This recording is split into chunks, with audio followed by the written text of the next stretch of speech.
Ladies and gentlemen, welcome back to another exciting episode of the Mythic Banter. Hopefully you're all ready for a lot of news because a whole lot of stuff has been happening in the gaming industry, and I am here with the one and only Akalon. How are you doing, sir? I am doing very well, thank you very much, sir. I have a blinding headache that developed about an hour and a half ago. Fantastic. Not sure why, but I have it now, so, here we are. But yes, this is probably, I think this might be one of the most packed episodes we've had. Which is strange. This is this is a massive list. No, this is a massive list, like seriously massive list.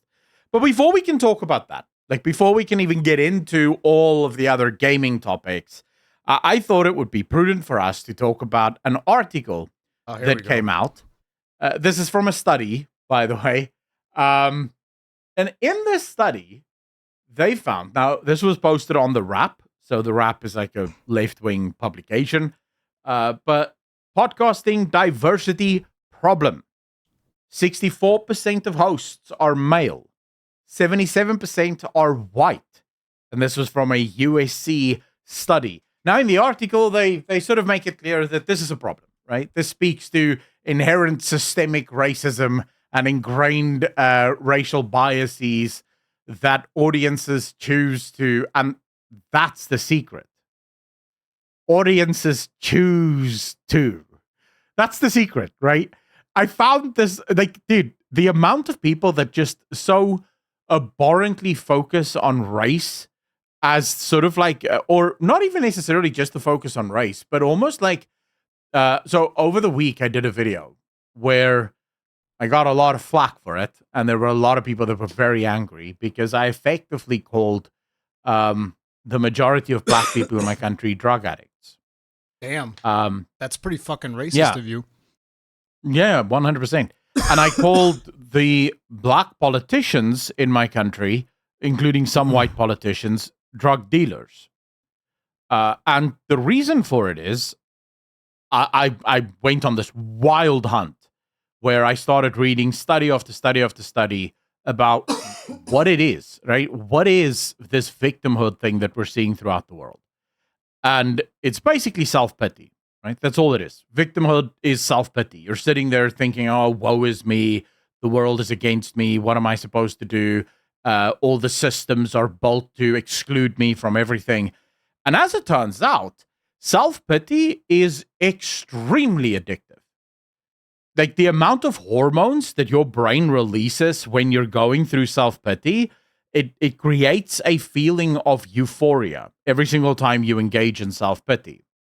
So what ends up happening is black people throughout the world, and I'm not talking about all black people, I'm talking about the ones who buy into this victimhood narrative, they're addicted to victimhood. They're addicted to self-pity. This idea that, and the big problem with that is someone who suffers from self-pity cannot solve their own problems. Like that's literally one of the problems with self-pity. That sounds like depression. Well, it's a sort of, it's similar to depression insofar as there's a lot of mental mechanics that happens, right? And hormonal mechanics that takes place there. But self-pity is a chosen thing. People choose to sort of delve into self-pity. And what they actually found is what happens after, say, for example, trauma. So someone loses a father, loses a husband, loses whatever, right? After trauma, people might go into this state of self-pity. And what they found is that 100% of people that persist in the self-pity phase never get over it. Like they never move on. Because the problem with self-pity is it removes the ability, the agency for you to fix your own stuff. You can't fix it. Someone needs to fix it for you, right? Because you're a victim now, so what are you supposed to do? And then, in my sort of looking into this and reading about this, I find another strangely interesting thing. White guilt is also a drug. Guilt is a drug. God. You can get addicted to feeling guilty. You can get addicted to feeling like you're the reason for all of these mistakes. You're the reason for all the suffering in the world. And you get addicted to that. And what ends up happening is these people, the victims and the drug dealers, create this sort of negative feedback loop where the victims feel victimized and self-pity. The drug dealers give them the drug, saying, "Oh, poor you, woe is you, And everyone is against you." This is why you called all politicians drug dealers, because of that. So Yeah, I will yeah, say, because they're peddling this self-pity. I will also say that pretty much all politicians around the world, regardless of their race, they're all friggin' drug dealers. Because I mean, I agree with you. I think they're actually worse than drug dealers, because and this is a probably. genuine belief that I have, is that a majority of politicians actually want the population to be stupid and dumb because they're easier to control, and this is one of the main reasons why. And this might just be big conspiracy theory brain Rurikhan, but this is big conspiracy brain Rurikhan after having gone through the education that I received in Portugal, which is, even though it's a smaller country, it is a country where our education's supposed to be pretty good compared to every other place in the world, is my understanding. But like, my education was absolutely fucking terrible. Most of the teachers that I had were completely inadequate. Oftentimes, I would be having teachers that knew less about the subject matter than me if I happened to be interested in the subject matter. These were people who failed in their careers, and then they just decided to go and teach since they couldn't really make it work. So to me, all politicians are fucking scumbags, because nobody appears to be interested in solving the education crisis that we have worldwide. And again, I'm talking from somebody who's experienced it in Portugal, and people are going to say, well, that's just your one experience. It's like, no, I'm now experiencing it vicariously through my children, and it's actually gotten worse than when I was in school. Like, a lot of teachers right now just have no idea. They think that teaching is just going to school and just, pumping out, they're just pumping out the subject matter. And they don't understand that as a teacher, it is your job to educate. It is your job to motivate, these young folk to kind of like learn. And they've completely dropped the motivation part. They're just completely inadequate. So I will say that. I will, however, also say that I don't know about all the black people being guilty, and I'm not touching that one with a 10-foot pole. I haven't done research. I have no experience as a white man, so listen, I ain't touching that. It's the white people that's addicted to guilt. It's the black people that's addicted to victimhood, and they're feeding each other. So this loop is like a downward spiral. I think it's just important to not overgeneralize. The one group is giving the. Well, the thing is, in this instance, overgeneralizing is impossible, because it is generally 100% true. You get a victim from America, they happen to suffer from the exact same stuff that's the victim in Europe. Even though, take a look, for example, at the protests around Black Lives Matter, right? You have this drug-addicted, high dude getting killed in America. We later find out that the cop didn't even kill him. He just had a heart failure, right? Because he was so overused on drugs. But anyways, I know nothing about this. Yeah, it's fine. It's fine. The riots break out in America, right? Over cop violence. And then somehow there's riots breaking out in the UK and all over Europe, demanding that their police stop being violent as well. What the hell are you talking about? There have been 0 incidents in Europe or in the UK of police officers shooting black people. That has never happened. So the victims and the guilt addicts are exactly the same no matter you go. No matter where you go. You're in South Africa. The black people are in control. The black majority votes the black government into control, and yet they still find a way to pretend like they're the victim, suffering from all the same stuff that the Americans suffer from. So generalizing isn't impossible. It's the only way to do it, because these NPCs are all programmed exactly the same way, and it's for a good reason. And it has to do with what you said there, right? Politicians like easy answers. Yeah, they don't to like be able difficult to answer. That part I will agree with you. Yeah, politicians very hard. want to control the populace, regardless, by the way, on which side of the aisle they are. Like, everybody just wants control. Everybody just wants to jump in there and get their, what we call in Portugal, they want to get their pot. They have like their pot. Everybody's like dipping into the pot, taking a little bit, because everybody wants that moolah. That's just the way that it goes. Yeah, and that's why I fucking loathe politicians. They're disgusting. But it's you see, but that's the thing. They love easy answers, because easy answers are easily digestible. It's one of the reasons why so many young people love communism and socialism. if you ask a capitalist, how do we fix the economy? It sort of goes, okay, well, first we have to fix the education system to ensure that people leave school with the ability and the know-how to actually work and contribute to the economy. What you said right there, that I absolutely agree. Like the solution to, and this is not just even like a capitalist or whatever-ist thing. I think that definitely the solution to literally all of the world's problems is an education. Like 100%. I will 100% support your take on. Like, yes, the solution to every single problem we have right now starts in education. Because guess what? Us, the adults, we've been in the world for this long. We still haven't fixed it. Guess what? It ain't getting fucking fixed. It needs to get fixed by the kids who are going to come in after us. They're going to have to clean up after our fucking mess. And it's our job to, at the very least, provide them with a good enough education so that they can fix the shit we've been doing. That I agree with. I'll tell you what I think we need, because okay, so you ask a politician, how do we fix it as a capitalist? Fix education. Then get the government to create the market environment that allow for people to open businesses. These businesses then employ people. These employed people can then take the money that they're being paid in salaries and spend it in the economy. This will then lead to more businesses opening up to build houses because people want to buy houses and cars and all the rest of it. And that will create economic growth. And then everyone will get richer. Right? That's the answer from a capitalist. Listen, that's the other thing. Like right now, governments... At least in Portugal, the way it's always been, and this is something that I've experienced because a lot of people might think, oh, Rurikhan's just always been here. It's like, no, brother, I've done plenty of other jobs, and I know that Akalon's done plenty of other jobs before we landed on YouTube.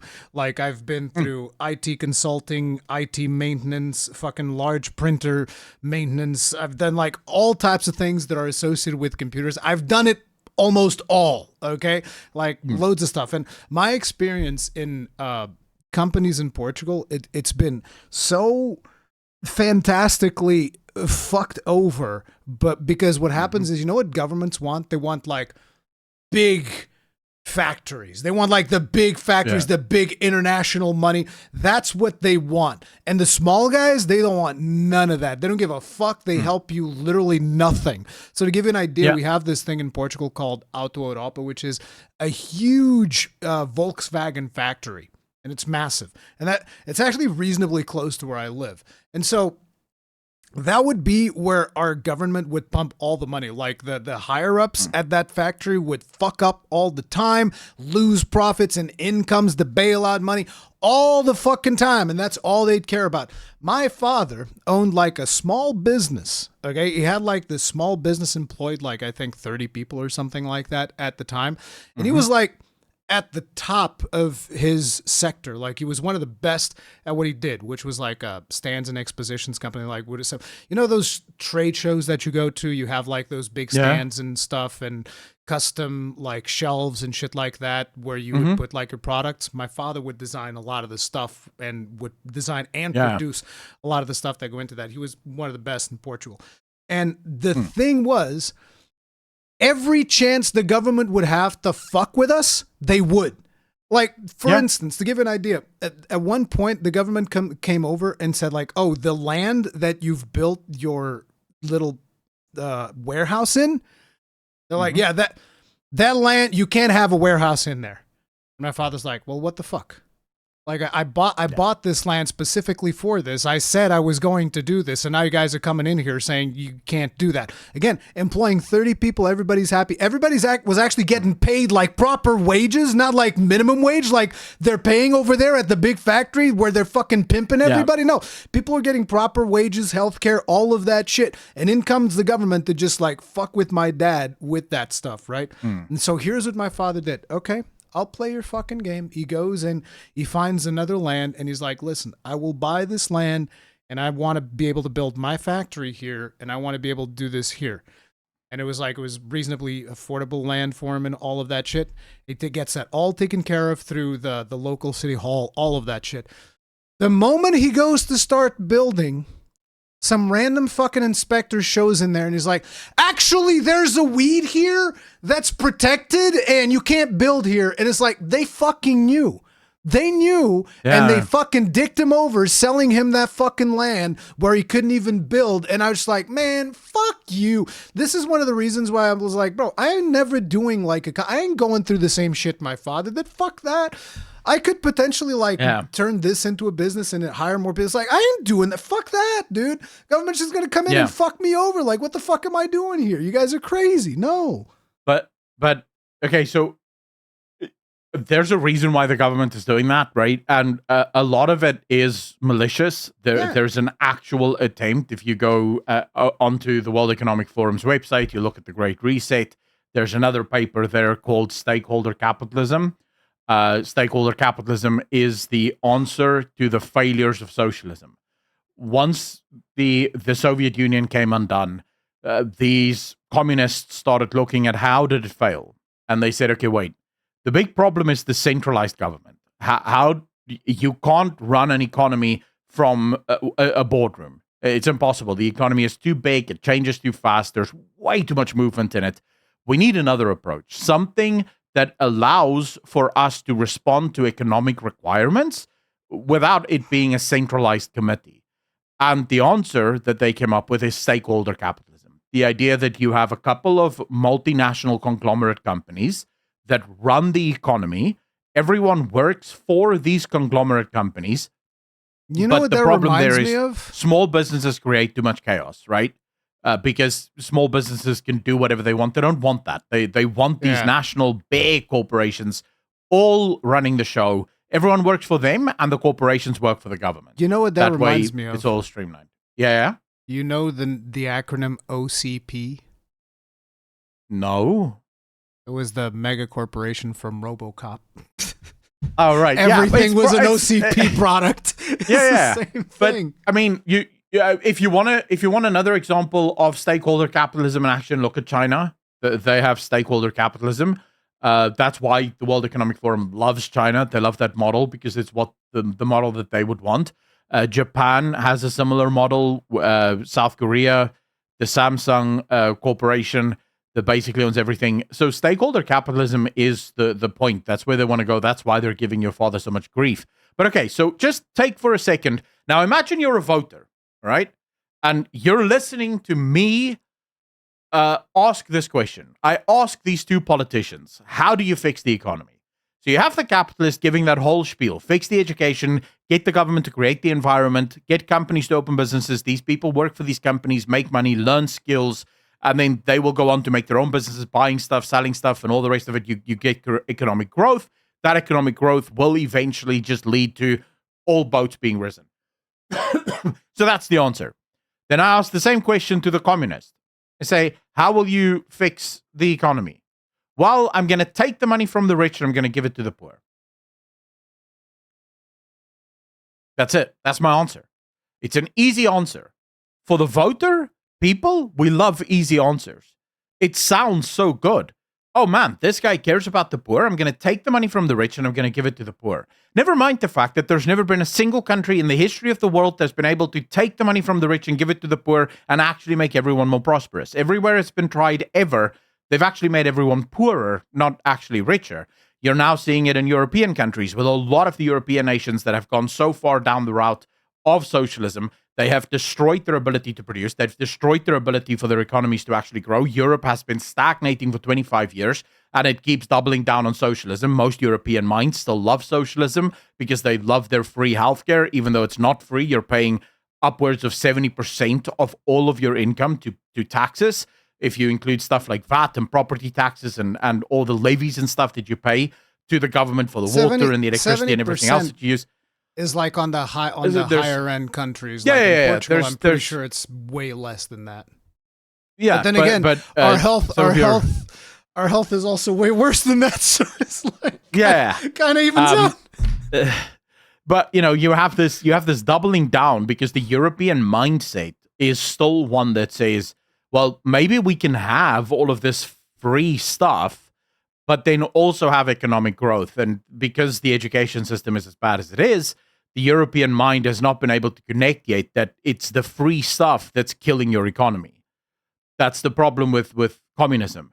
It wants all of this cool stuff, and it needs economic growth in order to get the cool stuff. The problem is the cool stuff destroys economic growth. So you're kind of in a catch-22. That's why every single communist nation on Earth has failed every single time. But anyways, the point I'm trying to make with this whole rant. Yeah, the point I'm trying to make with this whole rant, right, is people love easy answers. And so these podcasts, this USC study, looks at the podcasting landscape, sees that it's mainly white people, and just go, well, it must be systemic racism.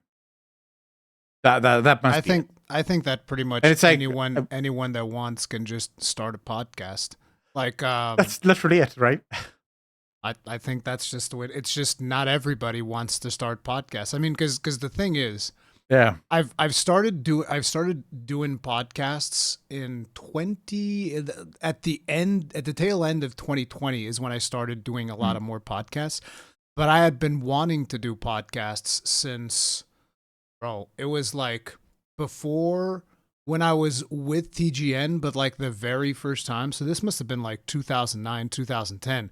I've been wanting to do podcasts for the last 15 years. It's just I hadn't figured out exactly what was going to be the best way of doing it. And also there wasn't something that would allow me to easily put it up on something like Spotify, which now there's like an Anchor thing that we use as well. Yeah, with Banter. It's so much easier. You just upload the thing there and it's like, boom, it's everywhere. Because like you could just upload a video to YouTube, call it a podcast, but ultimately a lot of people consume podcasts in other platforms, and doing that part of it was a pain in the ass. Because I used to do it. Like I even used to custom host my RSS feed in order to be able to, so that people would be able to like subscribe to the RSS feed that I was hosting like somewhere, in order to be able to get like some random video. It wasn't even a video, because it would just be audio stuff that I would upload.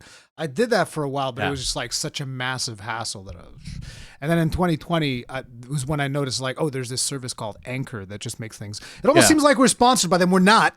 Hey, Spotify, you want to send us money? We're over here promoting your Anchor service. Send us money, Spotify. Fucking pay me. Our last few episodes on Spotify have actually been doing really well. Like it's actually been popping off a little. Oh, good. So that's pretty cool. Yeah. Shout out to all of the Spotify boys. But I just think there's this. The problem is that you're absolutely correct. Anyone can start a podcast, right? So and there's no system keeping black people out of the podcasting space. It's just what it is. Like, what are you supposed to say? The majority of YouTube users are in Europe and in America. They happen to be white. There's nothing you can do about it, right? It just by definition means that because there's more white creators on YouTube, more of them are going to be podcasters as well, because YouTube loves the podcasting thing now, right? So YouTube wants people to have podcasts. So my point is just, there's no racism here, right? This isn't a racist thing. This is just how it is. And maybe in 10 years, it's different. Maybe in 10 years, it's more equal, but it is what it is now. I'm going to say something that's going to get me canceled. Go for it. Man, that's a good thing. We'll both be canceled. Because like I said, I don't think that there is an inherent problem in podcasting. It's just the people that choose to podcast apparently happen to. This is even assuming that the study that they've done is correct, because I've seen plenty of diversity when it comes to podcasting throughout the entire spectrum. So I don't actually know if that study is correct. It might be, might not be, might be skewed. We see that all the time. Certain things are getting skewed, but it's like I usually associate the hip hop genre of music more naturally with the black community. Yeah. Imagine I would make a post saying like, there's a problem in hip hop. There's not enough white males. Like, yeah, people would genuinely laugh at you, rightfully so. I think people would actually kill me. I think people would actually we need to kill this motherfucker. What the hell? This is why I don't say that. It's like, hey, it's way more prevalent in that community. Cool. And guess what? Eminem was able to get through just fine. So it's not like white people can't do it either. So it's like it's just more certain things are more prevalent. It's cultural. It's whatever. I don't know why things are the way that they are, but when it comes to podcasting, I'm pretty sure it's not about I don't think that's a problem. But whatever, maybe I'm wrong. Yeah, maybe there's an inherent bias within the algorithm or whatever. I don't know. Look, I mean, it would absolutely be different if China was also on YouTube, right? If China wasn't so closed off with the rest of the world and refused to let their people onto the rest of the world's internet or anyone else onto theirs, YouTube has a China problem. Imagine. It's like, now wait a minute. What? Yeah. Well, to be fair, dependent on who you ask, Asians don't really get included in the victimhood thing because they're generally speaking really wealthy and doing very well. So usually whenever they're criticizing white people, they just include Asian people in that criticism automatically. They're white too. Okay. Oh, they're white too in that specific. Okay. Yeah, sure. Yeah. It's kind of like you. This is what you're a white male, not Hispanic, right? Because you're not in Mexico. I'm not Hispanic. You are. Andre. I don't know. Hispanic, I think Hispanic is part of the Mediterranean, right? Give me a second. Italians. Yeah. I think it's Italians, Spaniards, and Portuguese. We're all Hispanic. I think. I don't know, man. Because listen, my ancestors fought Spain really hard so that we wouldn't be Spanish. So I don't know, man. Hispanic thing. I'm joking. I actually don't know because that's how little I give a fuck about any of this bull. No.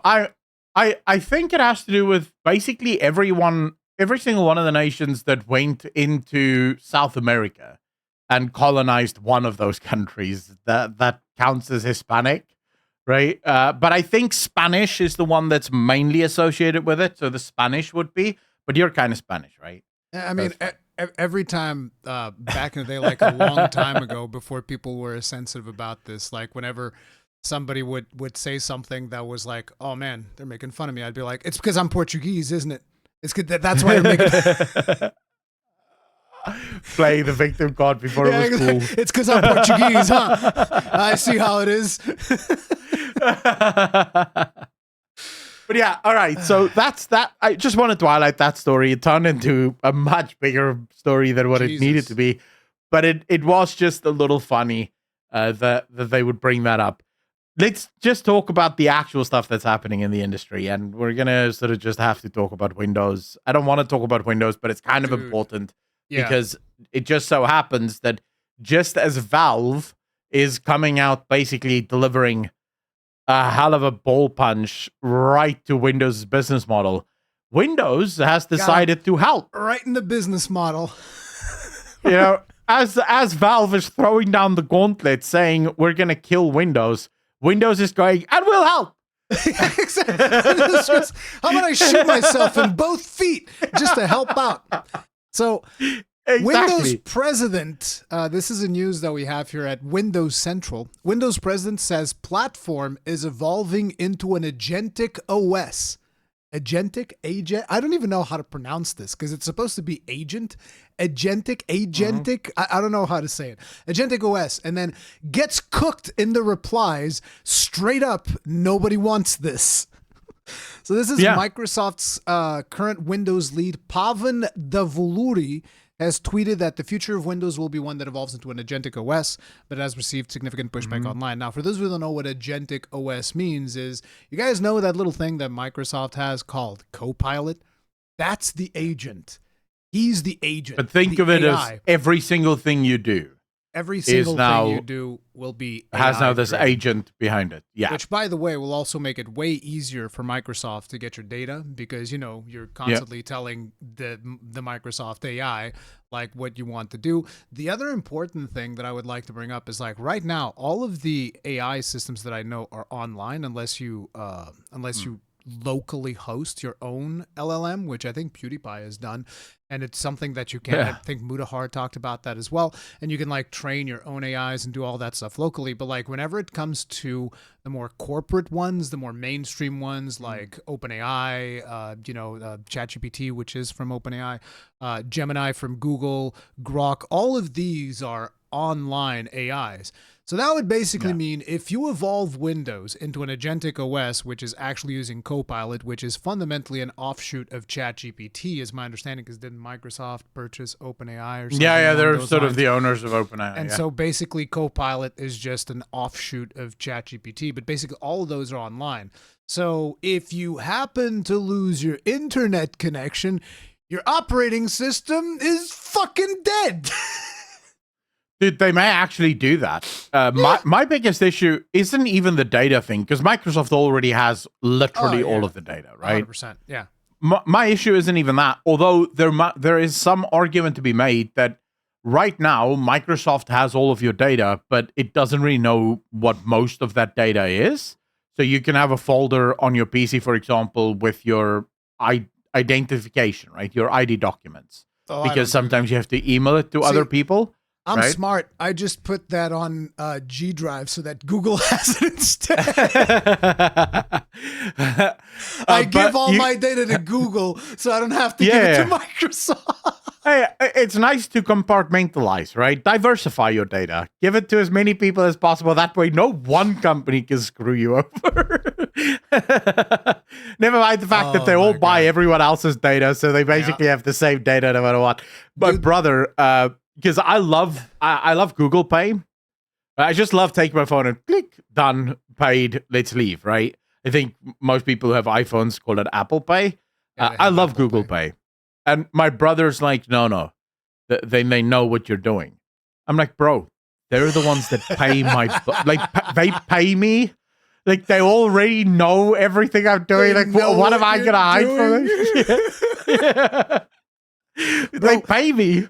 We might as well surgically insert a camera up a baby's ass the second he's born, because that's pretty much the same level of surveillance we're getting nowadays. We might as well just like shove it up in there, and it's like, now we even know your colon health.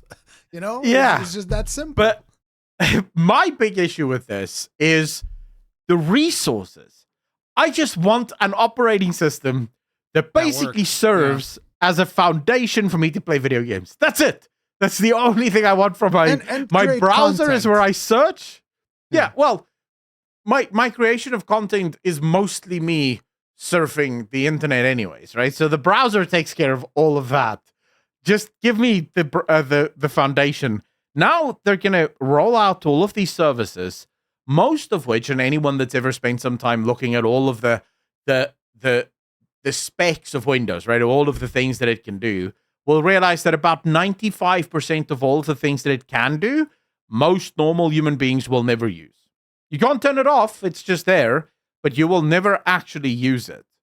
Why? Because it's just bring out a bog standard version, no Copilot, no AI bullshit. Just, it can install Steam, it can install OBS, and it can install a browser. I'll be happy. Here's the interesting thing. Yeah. There's a screenshot in the thing, which is a screenshot from Copilot, which I haven't really launched Copilot, so I haven't really seen that. But there's like this Copilot UI that they're showing that actually reminds me of something from back in the day. So there was a time where I was very much in the Mac OS ecosystem, which is the Macintosh operating system, and I was super into it because it is simpler than Windows in a lot of ways. It is more efficient than Windows. At least it was. Right now, I don't know, because I haven't used a Mac as a daily driver for a very long time. But back then, there was this operating system called the Snow Leopard, and this was the best version that they have ever done of the Mac OS operating system. And it was perfect. It did everything that you wanted to do. It was blazing fast. It was the fastest operating system I've ever worked on. Like, you actually would click something that's instantly open, no problems. You could open up, like, if you ever open up like an image that's really heavy, that's something that PCs struggle with. Like, on that system, you're just like, boop, instantly open, no problems. You could do editing. You could do everything on that goddamn machine. Okay.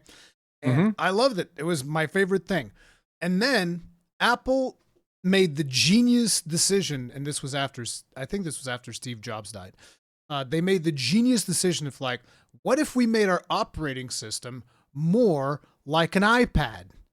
And it's like, of course, motherfucker, I don't buy a computer to use it like an iPad, you moron. And it's like, I'm looking at this UI of Copilot, and it looks like it's a UI that was designed for an iPad. So this is basically, once again, Microsoft following in on the footsteps of Apple. Because if you don't know, like Microsoft, it's first Apple stole the graphical user interface of their operating system from Xerox. Because Xerox were the first ones.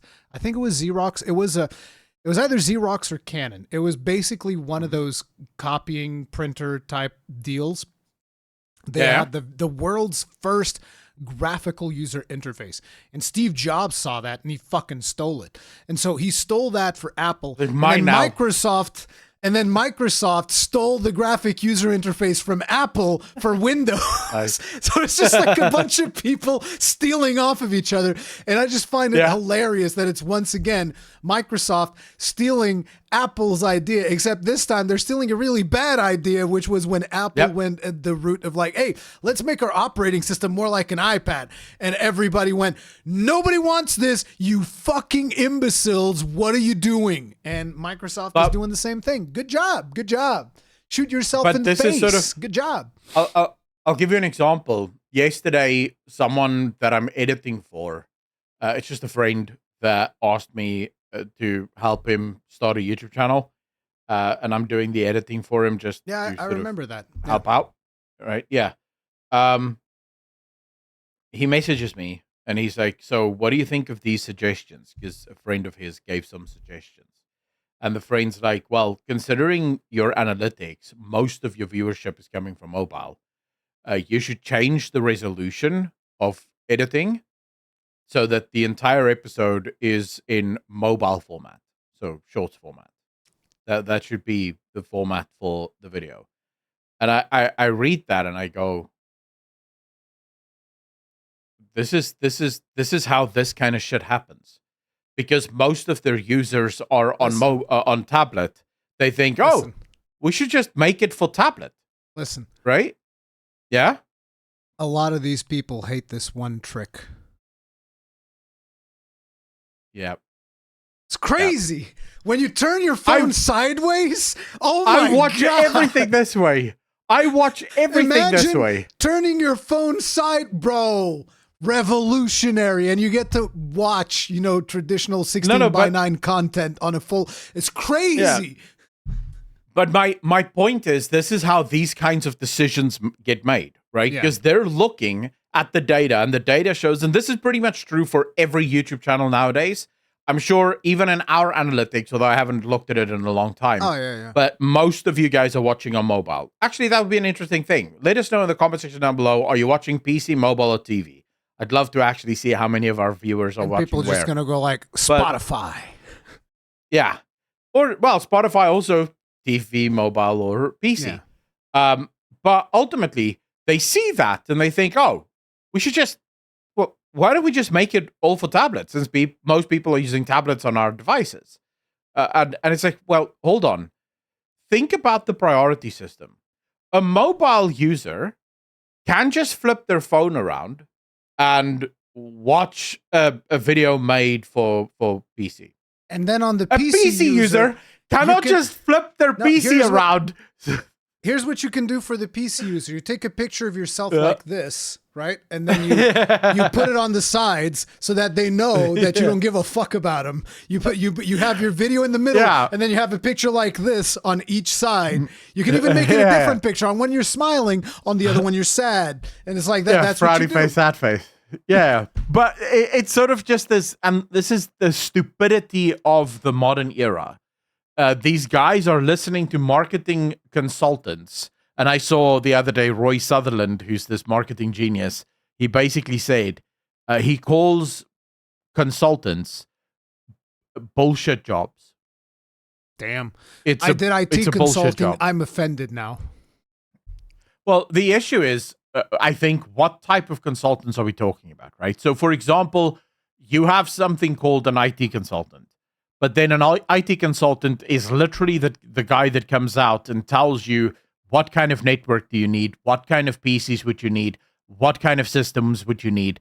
That's different to a business consultant, right? Because a business consultant is telling you what product you should be making next. Dude, you're the one making the product. You should know this, right? It's sort of like games who get game consultants. It's like,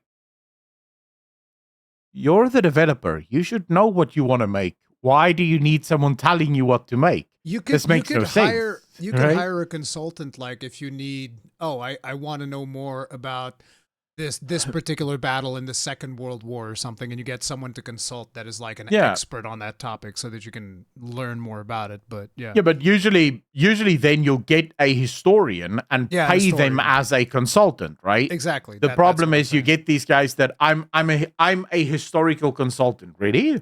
Are you a historian? No, I'm just a consultant. But then you're not of any use to me, right? Because I need an actual historian to consult on what I'm going to be doing historically in this thing.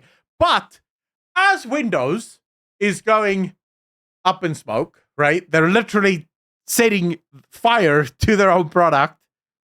Valve steps in and Valve goes, wait a second. Thank you, Windows, for helping out. We really appreciate you guys. We've been working on this thing called SteamOS.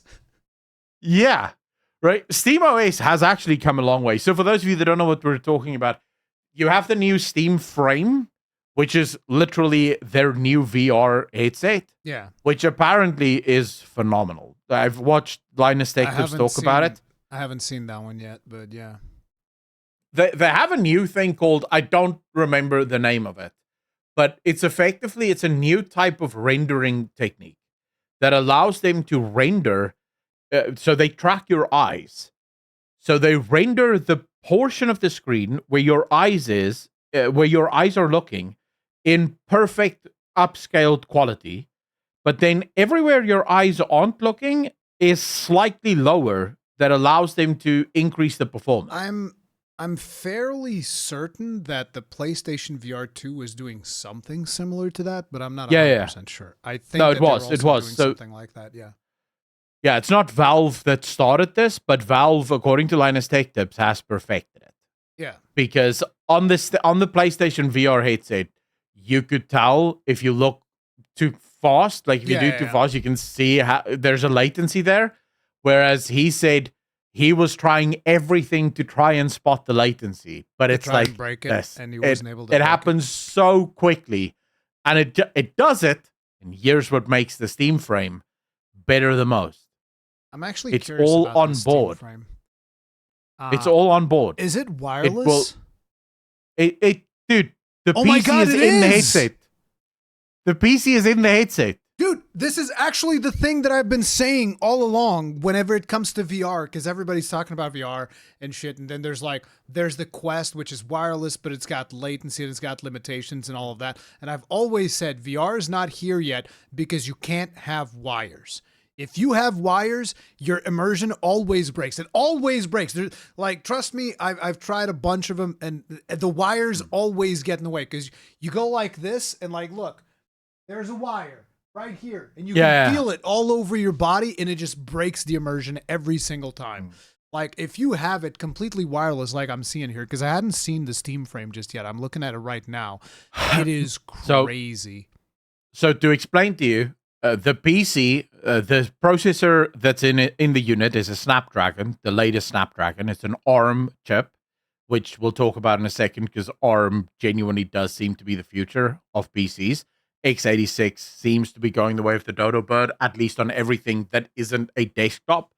But anyway, so you have the SteamOS, everything on that headset. No cables, no PC, nothing required. It's all on there. You don't need a PC for this. You can literally play it natively on the headset itself, in the PC that's on the headset itself. But then it also has wireless connectivity to your PC or to your console, so because it works with anything. It can stream the stuff wirelessly from your PC. Yeah.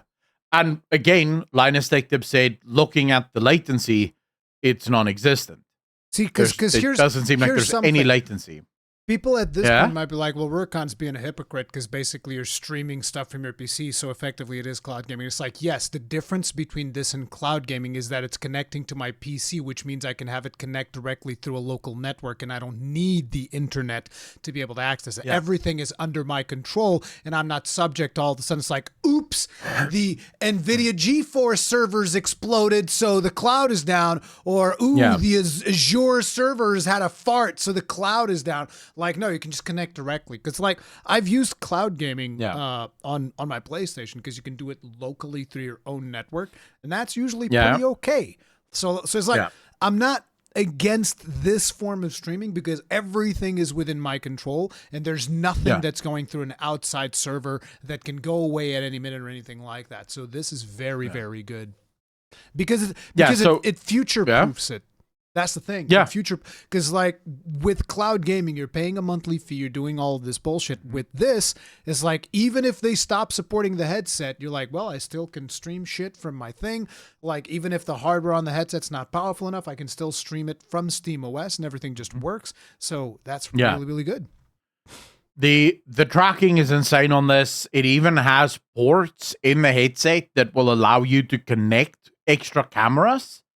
If, for example, you want color cameras for the pass-through and stuff like that, right now, the cameras that it does have for you to be able to see your surroundings are all black and white cameras, so they don't have any color on them. Micro SD support, by the way, which is very important, because if you want to expand your thing, you can just put a micro SD in there. That's very, very good.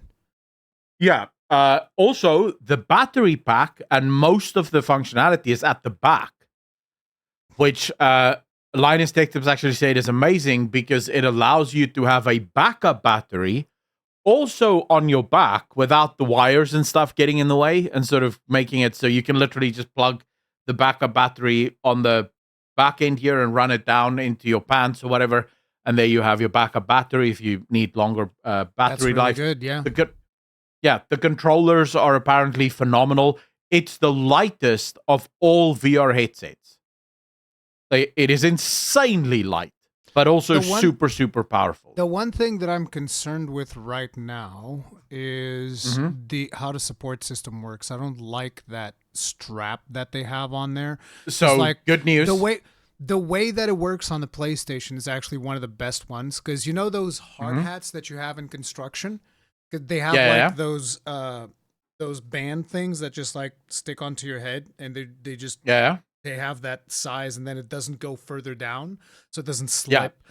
So the PlayStation one has one like that. So you just adjust it to your head, and boom, it just stays in there, and it never moves. Yeah. The elastic band shit can kind of like start sagging and fall down. That's there's some good news for you there. They do sell it along with a extension kit that sells a bunch of different accessories, but then also a different strap that then also has a strap running from the front gear right to the back on the top. Yeah, but it's still an elastic band. I don't like those.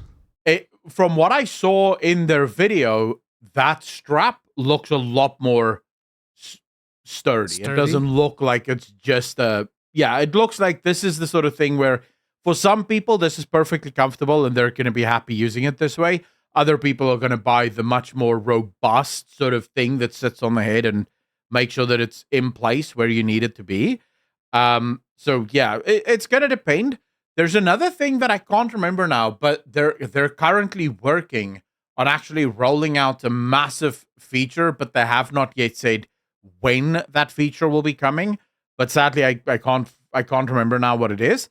The big thing that actually makes this insanely cool, because this is Linux, right? It runs on Linux. It runs on SteamOS. Steam and Valve have been working very closely with an open source project that is they're building a framework that basically allows you to play games that are optimized and built for Windows natively on Linux without any sort of Rick Meringue. You don't have to change anything. It does everything for you. There's wrappers that already do that, because I remember fiddling with those, and I've heard Mutahar talk about those because I fiddled with that back in my Mac OS days. Because Mac OS is built on top of Linux, at least it was. I don't know if it still is. It's built on top of Linux, so stuff that is that works there. So like one of the wrappers that you used to use on these type of games would be a wrapper called, I think, Wine. It was just like called Wine, and you could do that, and it would run like executables and shit like that. So these are called wrappers, and they'll just like simulate a Windows thing. It is. I don't know if that's what they're working on or not. But no. This is different in terms of it's not, because I know a lot of the time what people will do is they'll almost like, there's a lot of programs that almost build like a virtual machine inside your Linux, and then you play through the virtual machine. It sounds like this removes the ability, because as soon as you do a virtual machine, you automatically introduce a massive amount of latency and you're stuff, losing right? performance. You're losing performance whenever you're doing that. Yes. This one appears to be doing it completely natively. You're playing the game on your ARM, on your Linux system. It appears to just if you think about it, the big problem is just knowing where the resources are, right? On Windows, it's been programmed to know exactly where to get its resources so that it can execute everything. The second you run it on Linux, it doesn't know where those resources are or where to execute things, and so it can't work.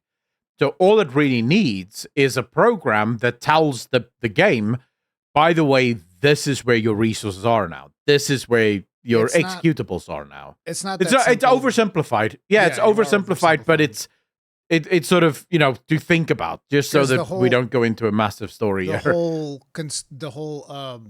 whatchamacallit, the way in which a processor works has like the hierarchies and all this shit, and all of the instructions that you would perform on an x86 or not on an ARM processor. So it's not but simple, now we're it's just like now you we're get getting a into translator. You need to get a translator. Translate from x86 into ARM. Yes.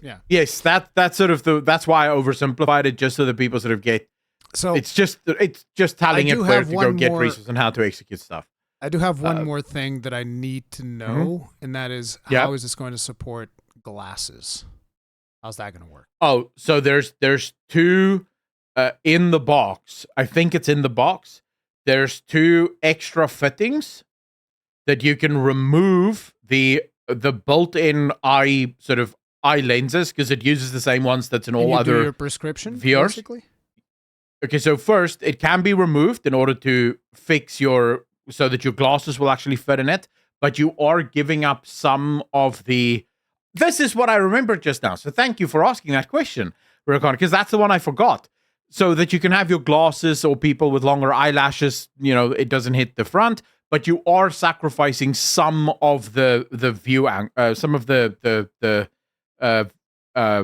what do they call the view angle? FOV. Yeah, the view angle, right? FOV, yeah, the point of view, the field of vision, yeah.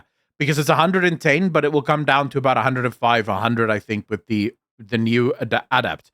But then also, they are bringing out prescription lenses. They don't have a date yet on that, but they will in the future have it where you can send your glass prescription to them, and they will send you actual lenses so you can take your glasses off, and you'll be able to see everything without glasses. Because let me just tell people, it's like VR with glasses is fucking miserable. Miserable. Because your glasses start fogging up, and then in the middle of the excitement, your glasses will touch the lenses, and then they'll back again, and then they'll hit your eyelids. And because there's always grease on everybody's face, everybody be like, now you have this grease. It's like, no, everybody has grease all over your body. I'm sorry if this freaks you out, but you all have grease, okay? Just go up to a glass window or something and rub yourself on it and see what happens if you don't have grease. And I'm saying, you can do this after you shower, motherfucker, okay? You're going to have grease. There's always oil. There's always oil in your skin. This is just part of our body. Which is a good thing, because it's actually protecting your skin. You should have it. If you don't have it, you should go to the doctor. Something's very wrong with you. If your glasses touch your eyelids, then they're all smudged up by the grease in your eyes, and it's like, oh fuck. So yeah. So this thing is insanely powerful, and the thing for me with all of this is just. So I'm not a fan. You guys know I'm not a fan of VR. I will never own a VR headset. I think it's a gimmick for the most part.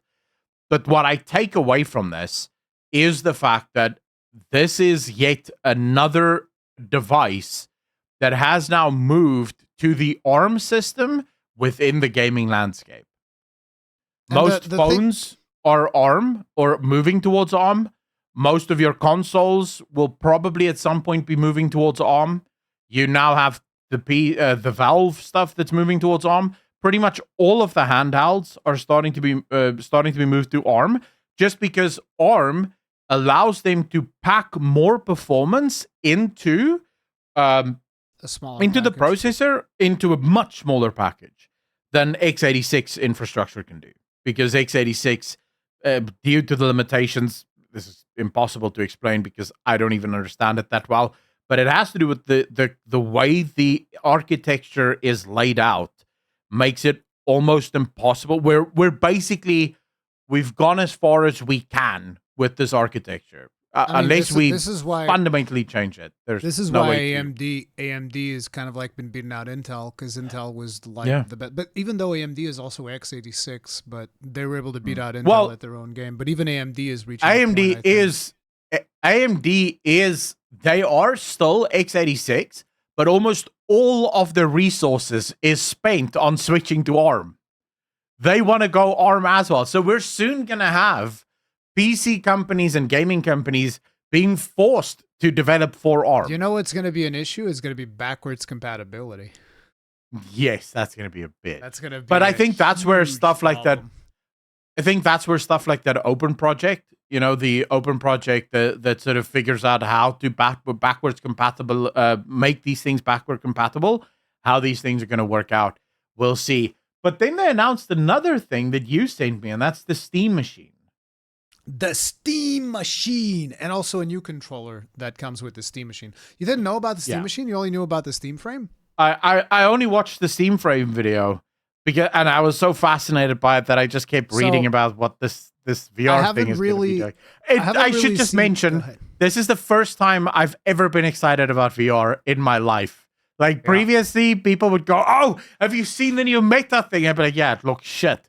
Have you seen Apple's new thing? Yeah, it looks crap. Then I see the Valve one, and I'm just like, Gaben, my man.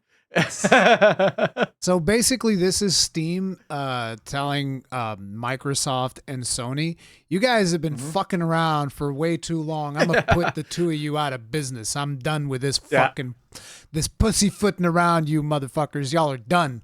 So it's basically, it seems like it's less than half the size of an Xbox Series X. I don't know how powerful it is going to be. Now they are saying, and by the way, this is Steam saying it, so they better stick with it. They're saying CPU and GPU, 4K gaming at 60 FPS with FSR. So that's the AMD upscaling technology for upscaling. And I'm assuming FSR and frame gen, they just say FSR, but FSR is usually used in frame gen as well. Thanks to a discrete semi-custom AMD desktop class CPU and GPU. So again, they're saying 4K gaming at 60 FPS. That's like a big deal considering how fucking tiny this box is, okay? It is super my small. PC is like this fucking big. And you're talking about a tiny little cube that's going to output 4K 60 but FPS. It is, like, I don't know about interesting. That. It is interesting. In the console space, smaller appears to be better. In PC, you want it chunky.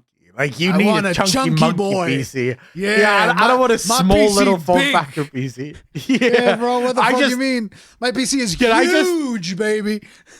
Dude, can I just say marketing people don't know gamers? And I hate this.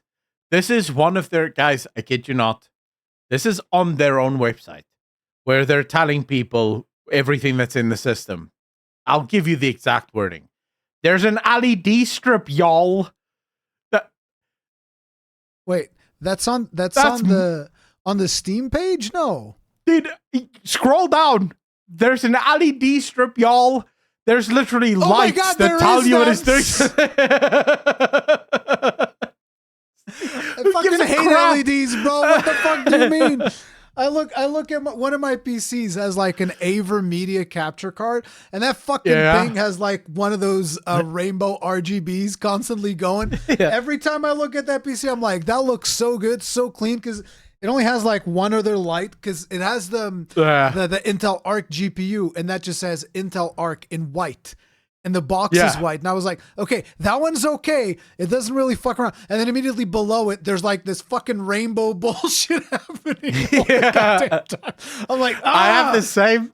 I'm I going have the to same tape problem. this thing so that it doesn't look like that. Dude, I have the exact same problem. My graphics card, my 3080, is a gigabyte graphics card.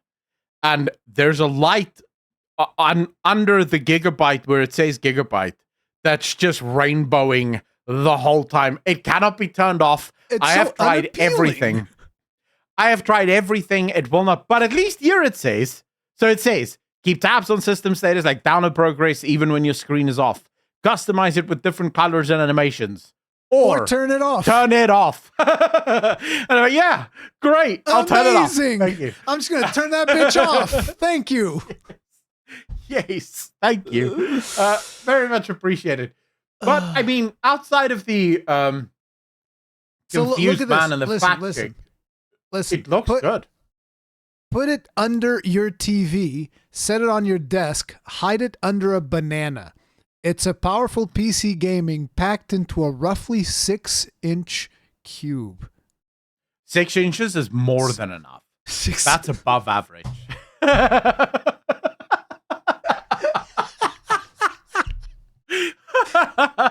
Down to please all the ladies with them 6 inches. The banana is bigger than the damn thing. Imagine if they put an eggplant on there instead of a banana. They got a small form that would have factor. made the joke amazing. That would have made the joke amazing. It's just an eggplant. 6 inches eggplant. Oh my god. It is tiny. When you look at the videos of this, it really is tiny. Do we have image of the back? Does it include an Ethernet cable in the back? I don't think I've seen the back of it yet. I don't see anything. Yeah, it does. It does. It has 3 USBs. One of them is a USB-C. Has an HDMI DisplayPort, an AC power connector, which is not your standard PC one. It's the one with the 2 holes. Has an Ethernet connection, and then in the front you have micro SD, another 2 USB ports. So the USBs in the back are USB 2, so I'm assuming 2.0, and then the USBs in the front are USB 3.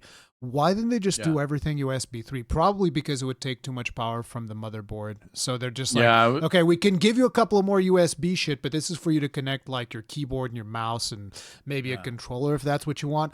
And then if you want the really fast shit, you got the 2 ones in the front for like USB sticks and stuff like that. That's what I would imagine. I will also mention, because it's something that they thought is super important, and I guess it kind of makes sense, no power break.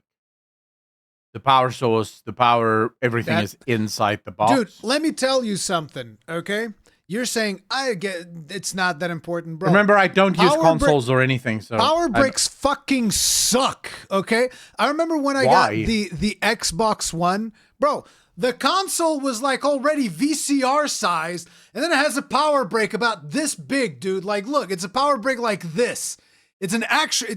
the name Power Brick is very adequate to the Xbox One, console, bro. It was a proper fucking Power Brick. It's disgusting. I hate it. Okay. I hate Power Bricks. I don't have consoles, so for me, it makes no difference to me. My PC doesn't have a Power Brick, so we're good to go. It does. It's just inside the PC. Yeah, but it should be there. So here's the thing that's taking up real estate. Here's the thing that's interesting. What's really... Yeah, go for it. Sorry, we're probably having some latency between South Africa. But anyways, 16 gigabytes DDR5 and 8 gigabytes DDR6 VRAM. So this GPU only has 8 gigabytes, and they're saying it's not a GPU, it's a CPU GPU combo, but it only has 8 gigabytes of VRAM, and they're saying that it's going to output 4K 60 FPS gaming with FSR. That's going to be impressive. They're probably talking about FSR 4. It has to be FSR 4. Yeah, it'll be the latest. I think fundamentally what it's going to boil down to is ARM and ARM's ability to really pack out performance. And for those of you who don't know how powerful ARM is, I will suggest go look at any video of the new M5 chips for Apple. what ARM is currently doing is disgusting. Like you look at workflow, for example, on any of the M5 chips for Apple, and you compare it to the best that AMD has to offer, right? They're threadrippers. An M5 is effectively wiping the floor with it, just because of how much more optimized it is. It's fucking crazy. I think it was an older Threadripper. I don't think it was the newest Threadripper, but M5 is effectively just mega fast because it's optimized. It's super optimized because everything is so close together. So it's just much easier for the data to flow and for the system to work together. It's going to be interesting. I don't like the thing that I hate about ARM and why I don't want ARM to become the next feature for PCs. I hate that it's onboard graphics. Does it have to be onboard graphics? As far as I understand it, the way ARM is built, the architecture puts everything on the one chip. Right? Now, it should probably be mentioned that's very similar to the first PCs. Maybe that's the M5 chip, though. Well, the Snapdragon chips do exactly the same, right? But it might just be sort of similar to what happened in the first PCs. You know, if you go back to like the very first processing PCs, desktops that we had, there were no dedicated graphics cards, right? Yeah. Everything was sort of just on board. It was being rendered by the CPU back then. Yeah.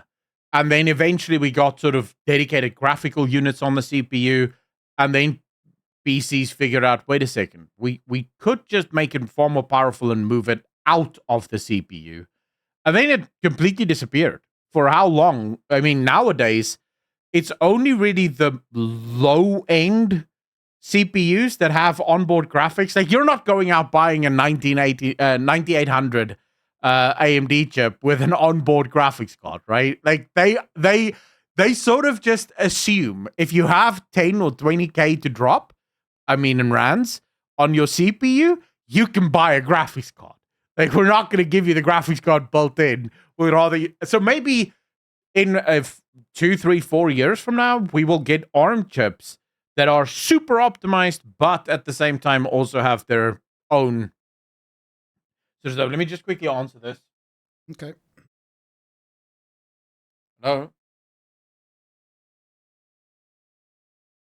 We've received your resume. We've received your resume. This is so annoying. Was it that? Was it one of those? It's like, we've received your resume. We have a job offering for you. Those are the ones that I've been getting.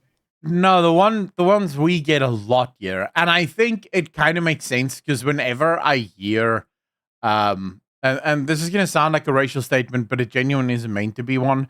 But whenever I hear black people's phones ringing in South Africa, it's always some kind of song that's playing, but it's bad quality, so you can hear it's not a song that they pulled from their PC onto their phone. It's these sort of ringtone companies. So when I answer, they go, "Great news! Buy 3 ringtones now for the low price of..." And it's like, you guys are still getting that in Africa? Nobody's trying to sell ringtones over here anymore. Those days are over. You guys are a couple years behind. Are huge. Yeah, ringtones are huge here. People buy the ringtones. And what the sad part is, what they don't realize is a lot of these companies are super scam. So you're not actually paying for the ringtone. You're paying a subscription for ringtones. Ugh. And so what I think the thing that pisses me off about this most, and again, this is going to sound to people who aren't South African, you're going to think, oh, wow, how racist are you? The majority black population in South Africa are severely uneducated. Insofar as thanks to the government, right? The government, if you look at the government schools in South Africa, a new report just came out. Kids who are finishing school in South Africa cannot even read and write at a grade 7 level. They have their school diploma. They have finished school, right? And they can't read and write at a grade 7 level. The education for a kid that finishes school in South Africa gives them the equivalent of a European school's grade 9. Right? So that's how bad the education is. So the problem here is these companies are feeding on a population that doesn't know, right? They don't understand that this is a subscription. Yeah, it's So a what ends scam. up happening is they're paying thousands of rands every single year to this company, and all they wanted was one ringtone, right? But listen. They didn't know that they were signing up for 7 rand a day. Sometimes it's 7 rand a day that these guys take. But So listen, anyways, sorry. we've Just made it ran to over. the third topic. Yeah. Still a lot of topics to go, guys, so strap in. But I'm excited for Valve. I'm excited for what Valve, because when I look just at the family of stuff that they have here now, the Steam Deck, Steam Controller, Steam Machine, and Steam Frame, it really is and then you put Steam as part of that. It's starting to resemble a bit of an ecosystem. What I love, though, is that almost all of their things are built to be an open ecosystem.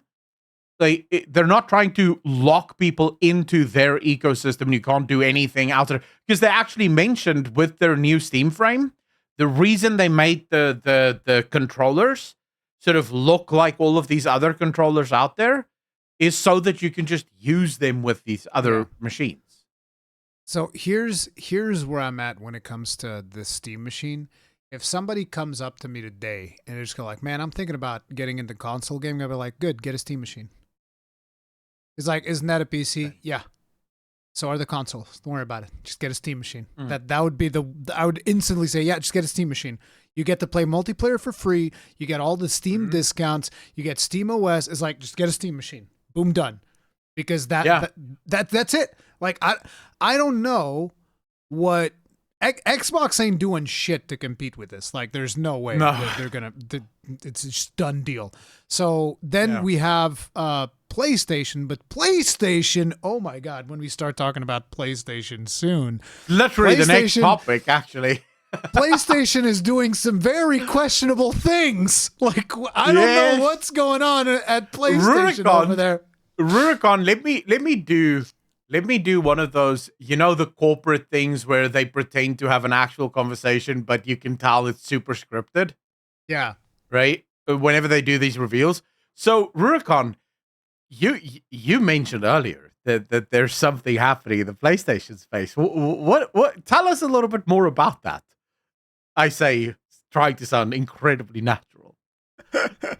So, this was actually right. I was only made aware of this news right before the podcast started. Now, you guys will be surprised how much of our news is literally that. Yeah. Like, as we're about to start, we go, oh, we have a lot of topics, in fact. So, a couple of years ago, there was this leak from PlayStation where somebody was able to actually play the multiplayer Horizon Zero Dawn game, and they uploaded that stuff on the YouTube, and it looked terrible because it's in super pre-alpha, whatever. So I'm not going to criticize the look of the game back then, because all games look terrible when they're in alpha state and not ready for public consumption, right? They're supposed to look shit. Yeah. There was this thing where it looked like they were trying to do something in line with a Monster Hunter game. But it seems like that project has been shifting and stirring and changing.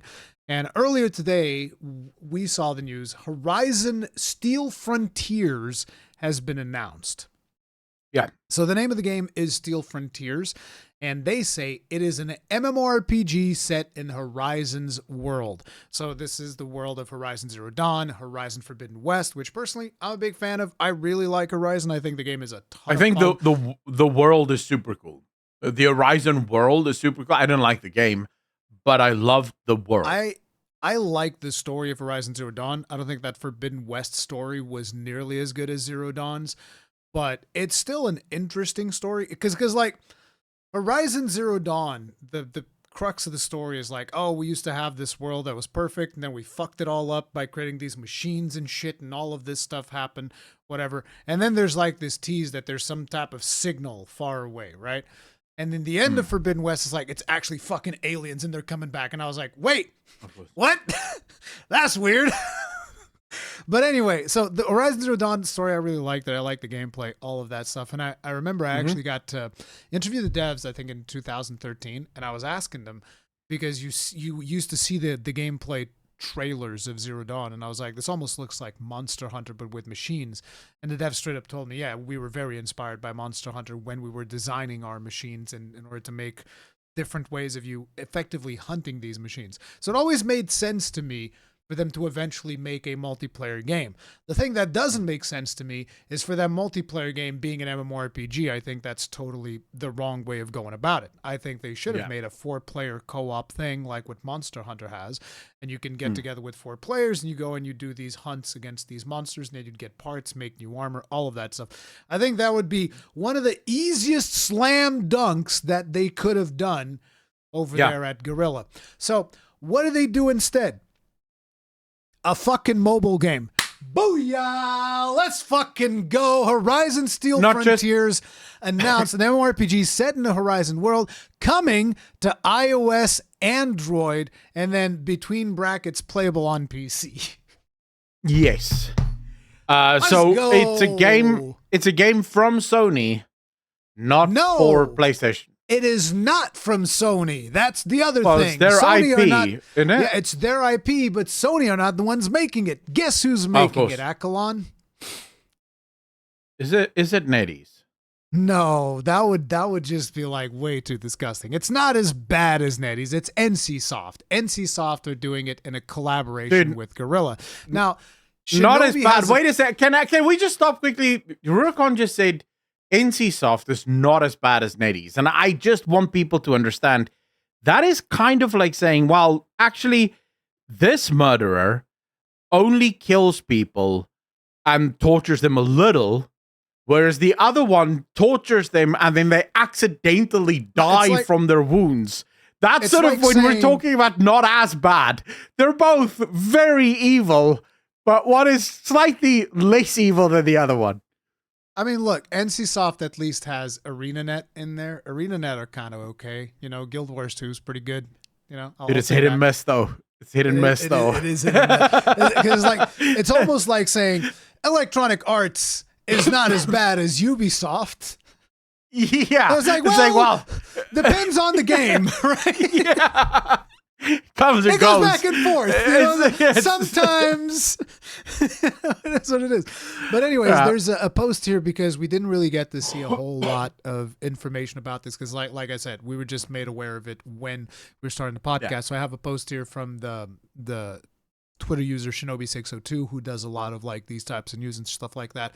He says, in development by NCSoft, collaboration with Guerrilla Games being the studio that made Horizon Zero Dawn. Before Horizon Zero Dawn, for those of you that aren't aware, this is the studio that used to make Killzone, but ever since Horizon Zero Dawn they kind of like haven't touched Killzone. And then they say designed specifically for mobile, which again, it's another one of them concerns. Share the frontier with thousands of other players and undertake large-scale raids, battle the series' signature mechanical beasts, or compete with other rival tribes for resources. Yeah. Players assume the role of machine hunters chasing opportunity. Advanced combat system takes place in a region called the Deathlands, inspired by Arizona and New Mexico. Because in case you weren't aware, every single region of Horizon, whether that's Horizon Zero Dawn or Forbidden West, they're inspired in actual American locations. Like I think in Forbidden West, there's even a location that's kind of like Las Vegas or whatever. It's like a big desert. Then it also says features custom character creator and new mechanics for fighting the machines, like picking up dropped weapons from beasts. That's not a new mechanic. That already exists in Horizon Zero Dawn. I wonder if the people who wrote this didn't know that. And carrying them on a mount. Okay, that one's new. Carrying them on a mount to use in later fights. Okay, that part is new. Picking up weapons from beasts already exists. So like, for instance, even in Horizon Zero Dawn, there's like this big, and this is something that I used to do. There's this big machine that's kind of like a T-Rex. I forget what the name of it is. And he's basically got these big cannons in the back. And you have a special arrow that you could shoot.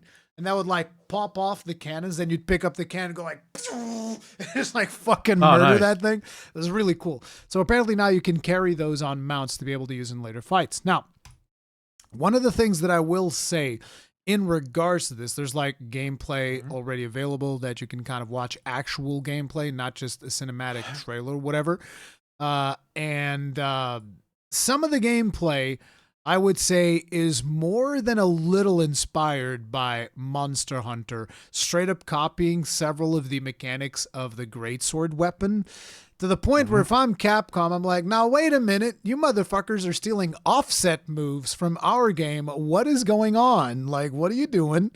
But, obviously, it is what it is. So I've seen at least 2 moves that almost look frame by frame the same animations that you have in Monster Hunter Wilds. And I'm just like, brother, you know what you did there. But it's not the first time, because the animation that Capcom did for the Greatsword's True Charge Slash, so many people have been copying that in so many different games that it doesn't even surprise me anymore. Yeah.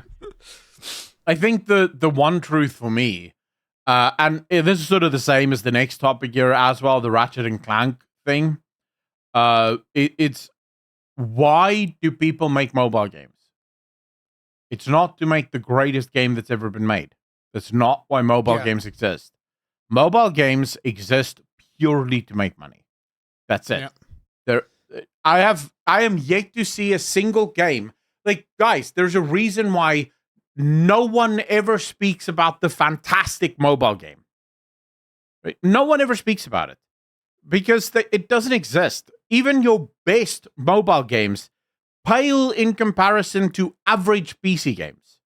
Because PC is, for the most part, built to be memorable. They want people to play the game and have fun with the game, because I'm almost willing to bet that for the vast majority of PC games, them including shops and things don't really make them that much money. And not compared to just people buying the game. And by the way, I would just like to reinforce for people that didn't get that, yes, this is a Horizon game. Yes. That's not coming out on PlayStation. Yeah, not on PlayStation. On mobile, exclusively made for mobile, but can also be played on PC. Now, here's the thing. While it can be played on PC, it's not on Steam. No, of course not. You're going to have to get that from... It's on Purple, which apparently is a PC... I didn't even know about this. It's a PC gaming service for NC Soft games. It's called Purple. Well, that's going to die. No one's going to play that. Purple? Yeah, I'm not installing it. I'm not installing it. I refuse. Oh my god! But again, to me, the weirdest thing is that this is being done with collaboration with Guerrilla, which currently, again, for people that don't know, Guerrilla is where I forget his name. Herman Holst, I think is his name. He was like the lead of that studio. He's now the lead of PlayStation Studios, but Guerrilla is where he cut his teeth. So this guy has his people working with NCSoft to make a mobile game that's not going to work on PlayStation 5. Like, I'm not even joking, because a couple of years ago, as you know, I was mostly playing stuff on consoles, and I would only play stuff on PC that would be like exclusive. Other than that, everything I would play on consoles, because I really wanted to have the physical media and all of that stuff. If I was still back then, right, when I'm, mostly invested in the PlayStation ecosystem, I'm looking at this and it's like a knife in the back.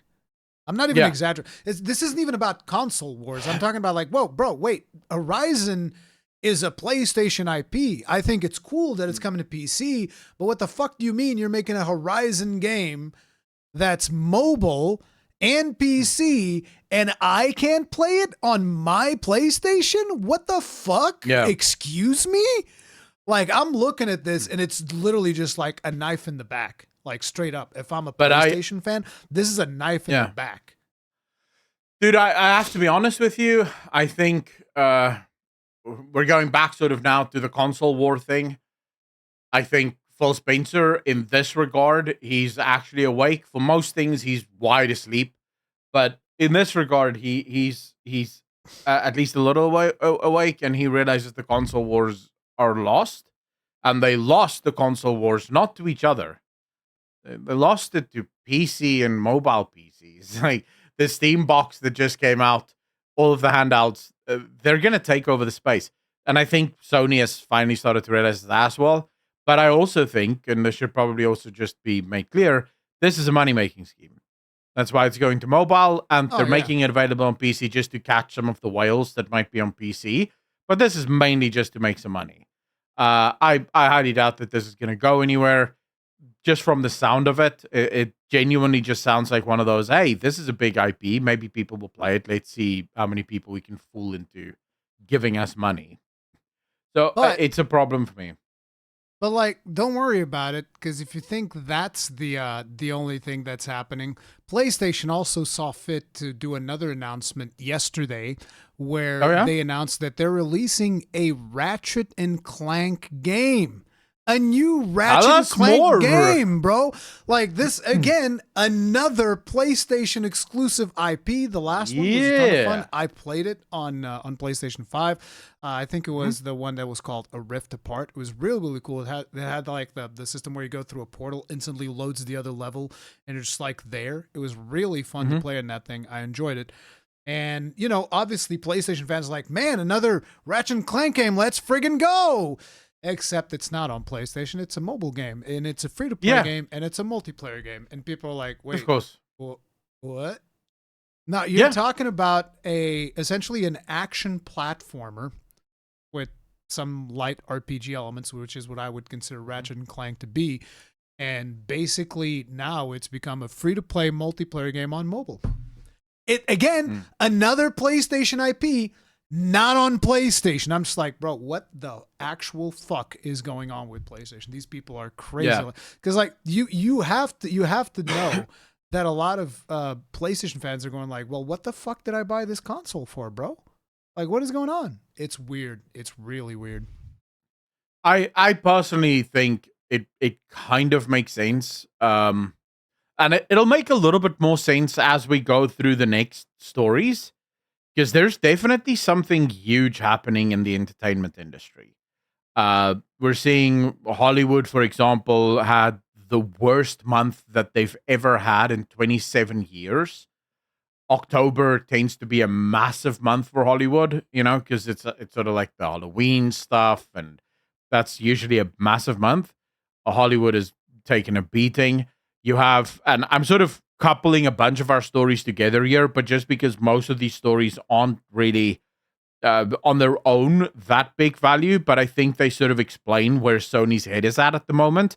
But you have Square Enix, for example, that has just announced sweeping layoffs across their Western studios, including the man, John Heineke, that after gamers complained that their games are full of agendas and political agendas, he replied to the person saying, "Oh, piss off," right? Which is not really how you respond as the head of a gaming studio when gamers are saying, "Hey, could you take your political messaging somewhere else?"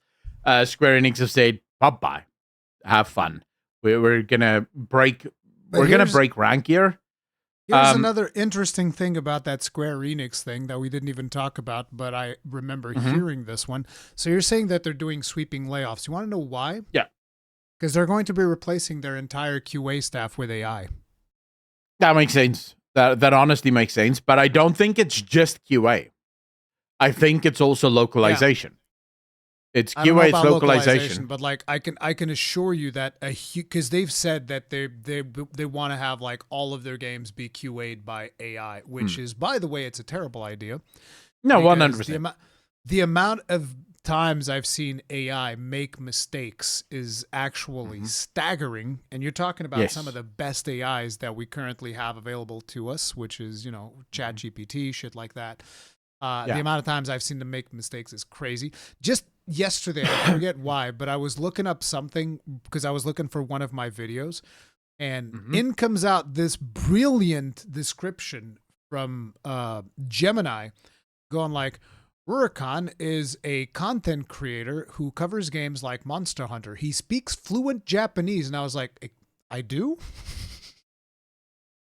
Wow. I wasn't aware that I spoke fluent Japanese, but okay. That's amazing, bro. Well done. Good old Gemini doing its proper research, giving everybody all the deets about me for some strange reason. But all right. Well, now you know. You can speak Konnichiwa, Japanese. bitches. But Motherfucker hears me say "komendasai" a couple of times and "arigatou gozaimashita," and it thinks like, "Oh, this motherfucker's a fluent Japanese speaker." It's like, no, I know how to say thank you, sorry, and hello. Like, hey, that's 3 more things than what I know how to say in Japanese. So compared to me, you speak a lot more, about 300% more Japanese than what I do. Fluent, even, I would say.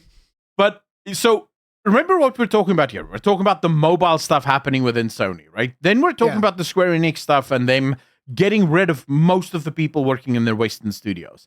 And then we have another story coming out of Japan, which is actually, I think, sort of starting to tie together where Japan is. So, in October, the Japanese Ministry of Economy, Trade and Industry held its 8th Entertainment and Creative Industrial Policy Seminar, during which it proposed 5 key principles of its new policy guidelines for Japanese content industry, including video games, anime, manga, film, and music, right? And the 5 key pillars of this new content strategy is as follows.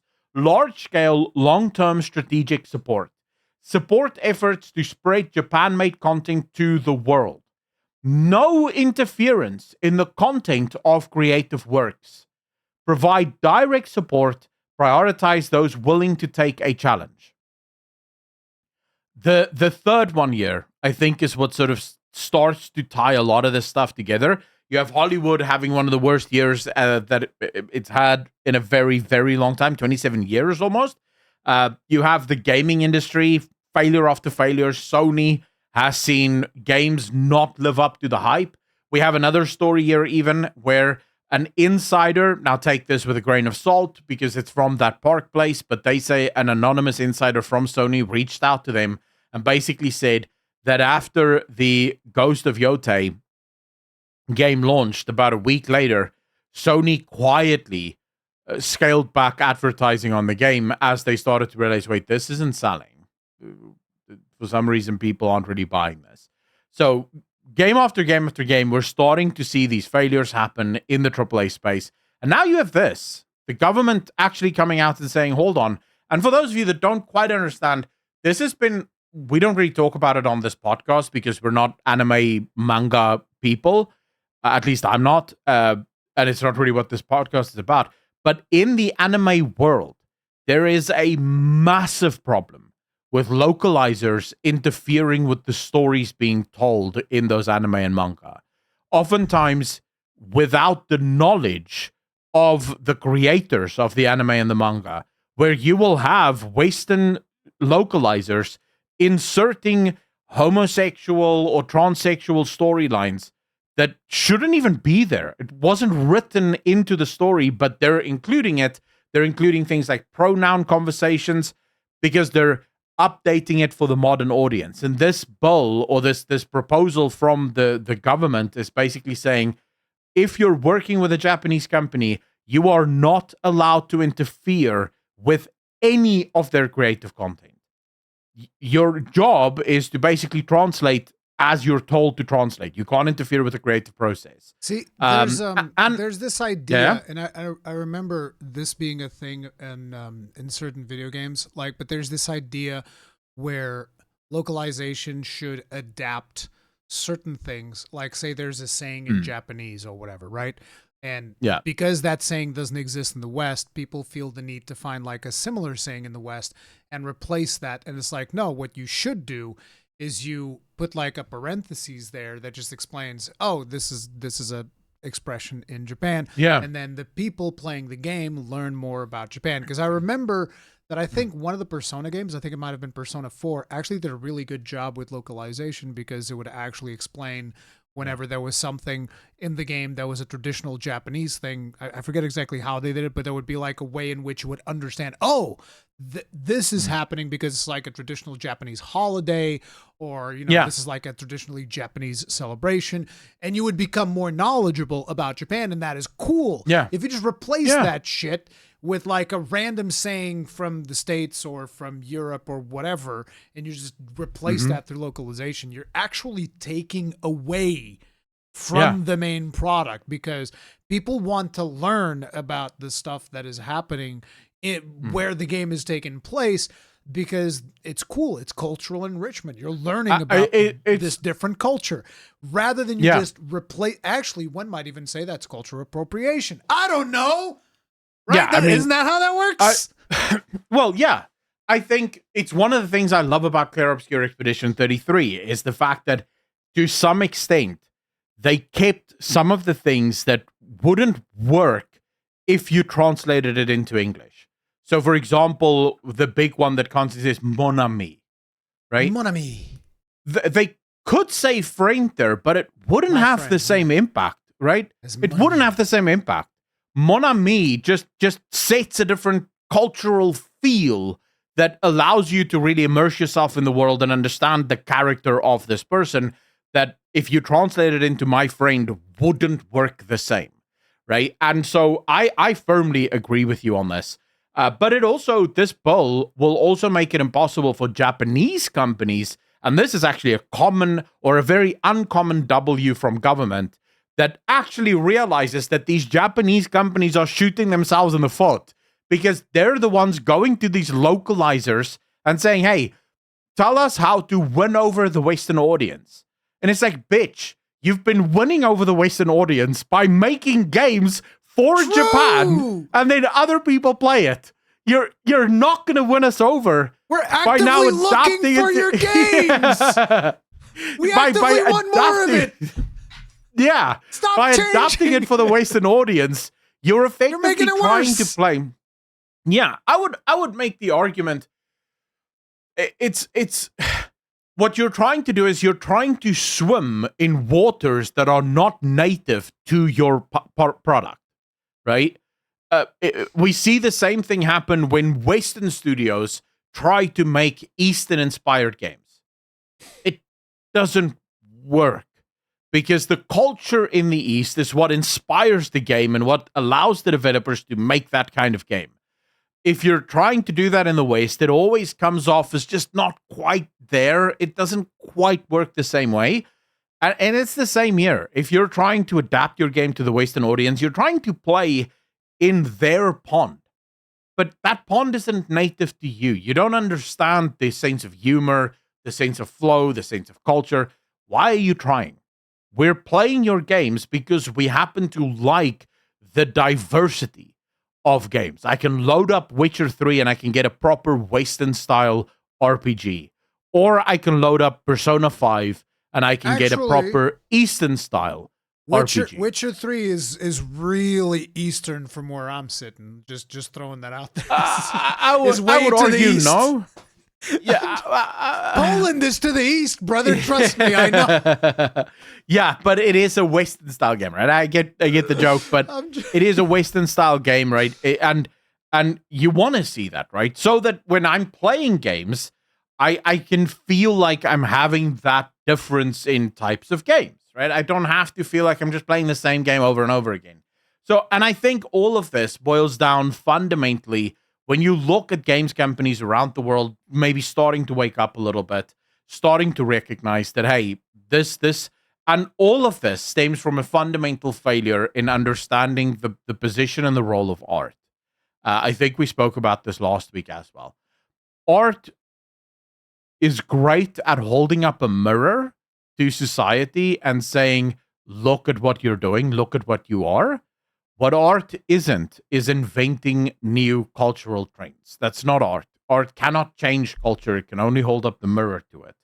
And I think a lot of game companies are starting to realize, especially in Japan, they're starting to realize, wait, but it doesn't work.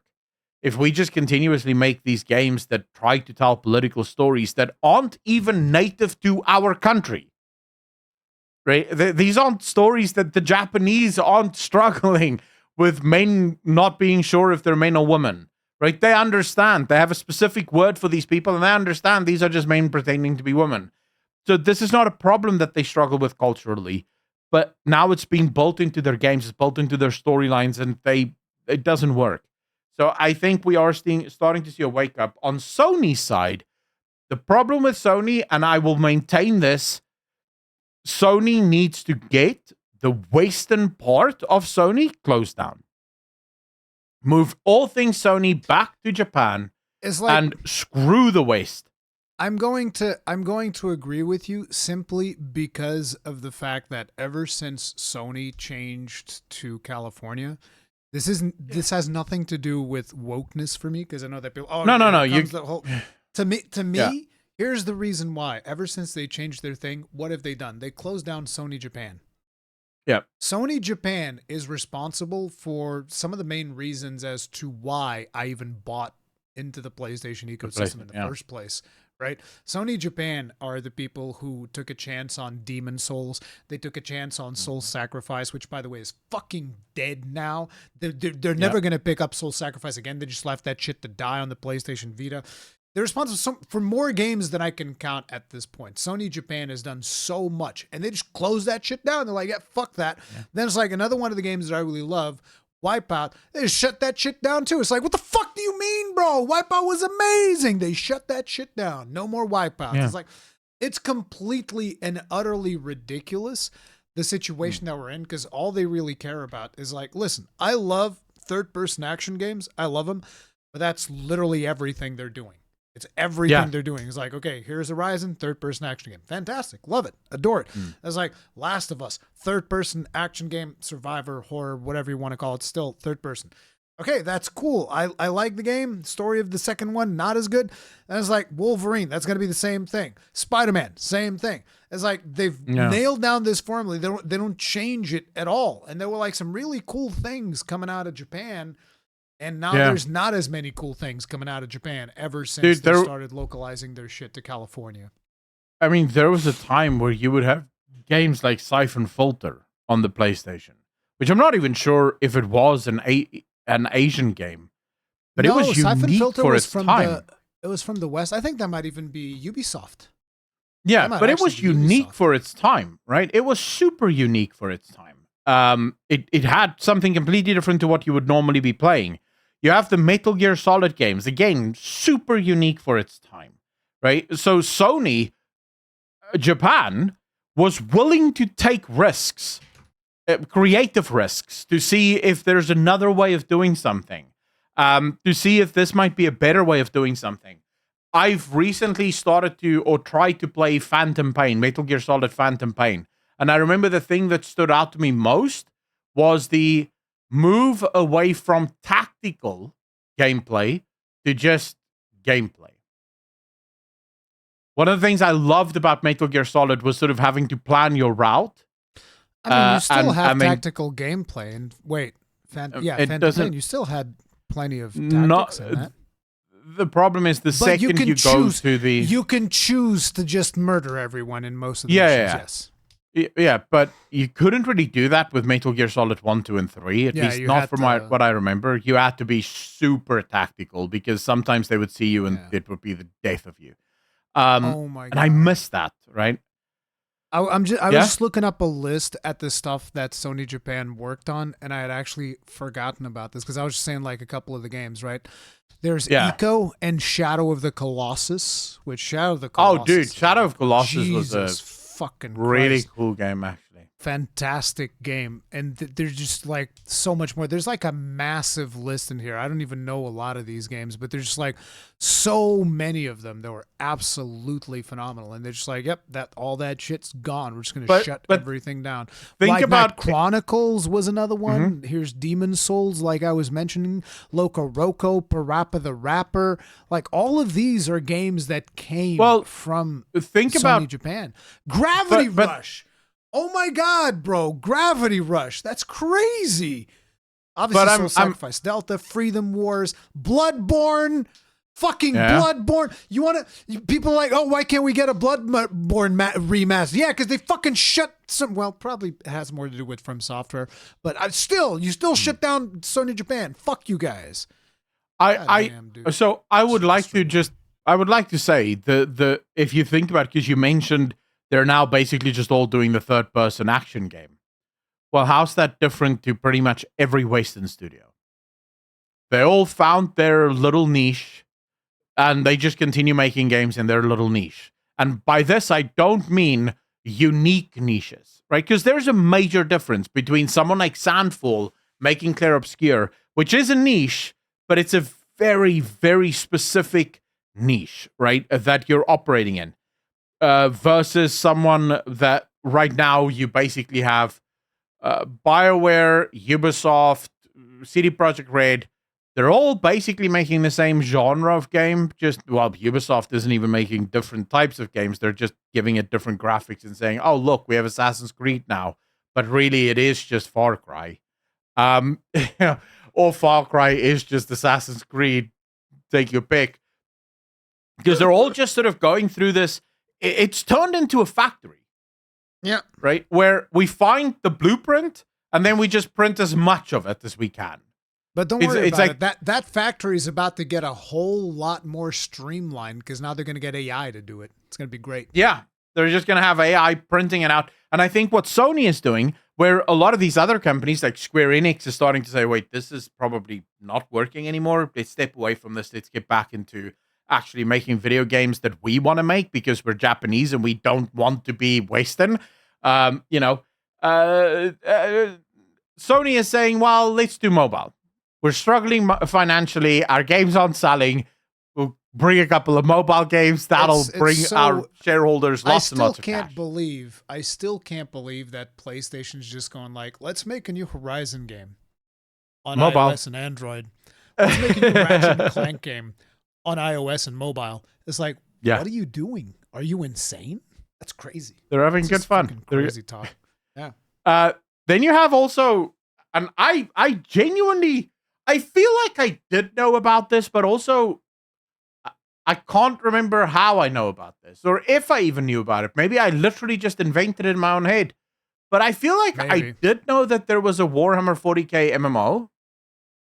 At least I kind of think I kind of think I knew about it. I think maybe we covered it at one point, but I can't remember. I just know it sounds familiar to me. But that's dead in the water now.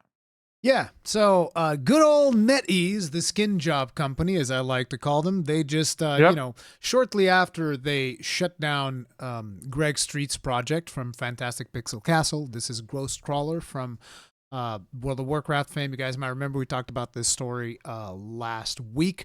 They shut that studio down. They weren't able to secure funding. They're now basically that studio is going to be shuttering down, and the MMORPG they were working on, Ghost, is going to most likely disappear. And now NetEase just went ahead and they shut down another developer and ended work on a Warhammer 40k MMO as well. I'm just going to read from this. This is a GameSpot article. As reported by Massively Overpowered, Jackalyptic Games, NetEase's first-party studio behind the Warhammer 40k MMO, is being closed and its game has been canceled. The news was confirmed in a statement by studio head Jack Emmert. I'm here to share a note that after nearly 3.5 years working with NetEase Games as a first-party studio, our partnership will be coming to an end, wrote Emmert in a statement. As we navigate this transition, our talented team members will be exploring new opportunities. If you're looking for passionate creative professionals who bring excellence and collaboration to everything they do, please don't hesitate to reach out. Also, they've previously laid off a bunch of Marvel Rivals US-based development team despite the game's continued success. So even when the games are successful, they're like, yeah, we don't need Westerners, okay? We have plenty of cheap labor here down in China that we can just work with them, and we're getting out of this Western market y'all got going here. We ain't got nothing to do with none of this. We're done. Yeah. Like, that's it. They're basically divesting out of the West. But I think again, it has to do with, I mean, guys, the data is in, right? We know that these modern things aren't doing well. We know that these modern games aren't doing well. But it's like, I don't think they were going to do a modern, you're talking modern, you mean like woke? I don't expect. It's not even necessarily.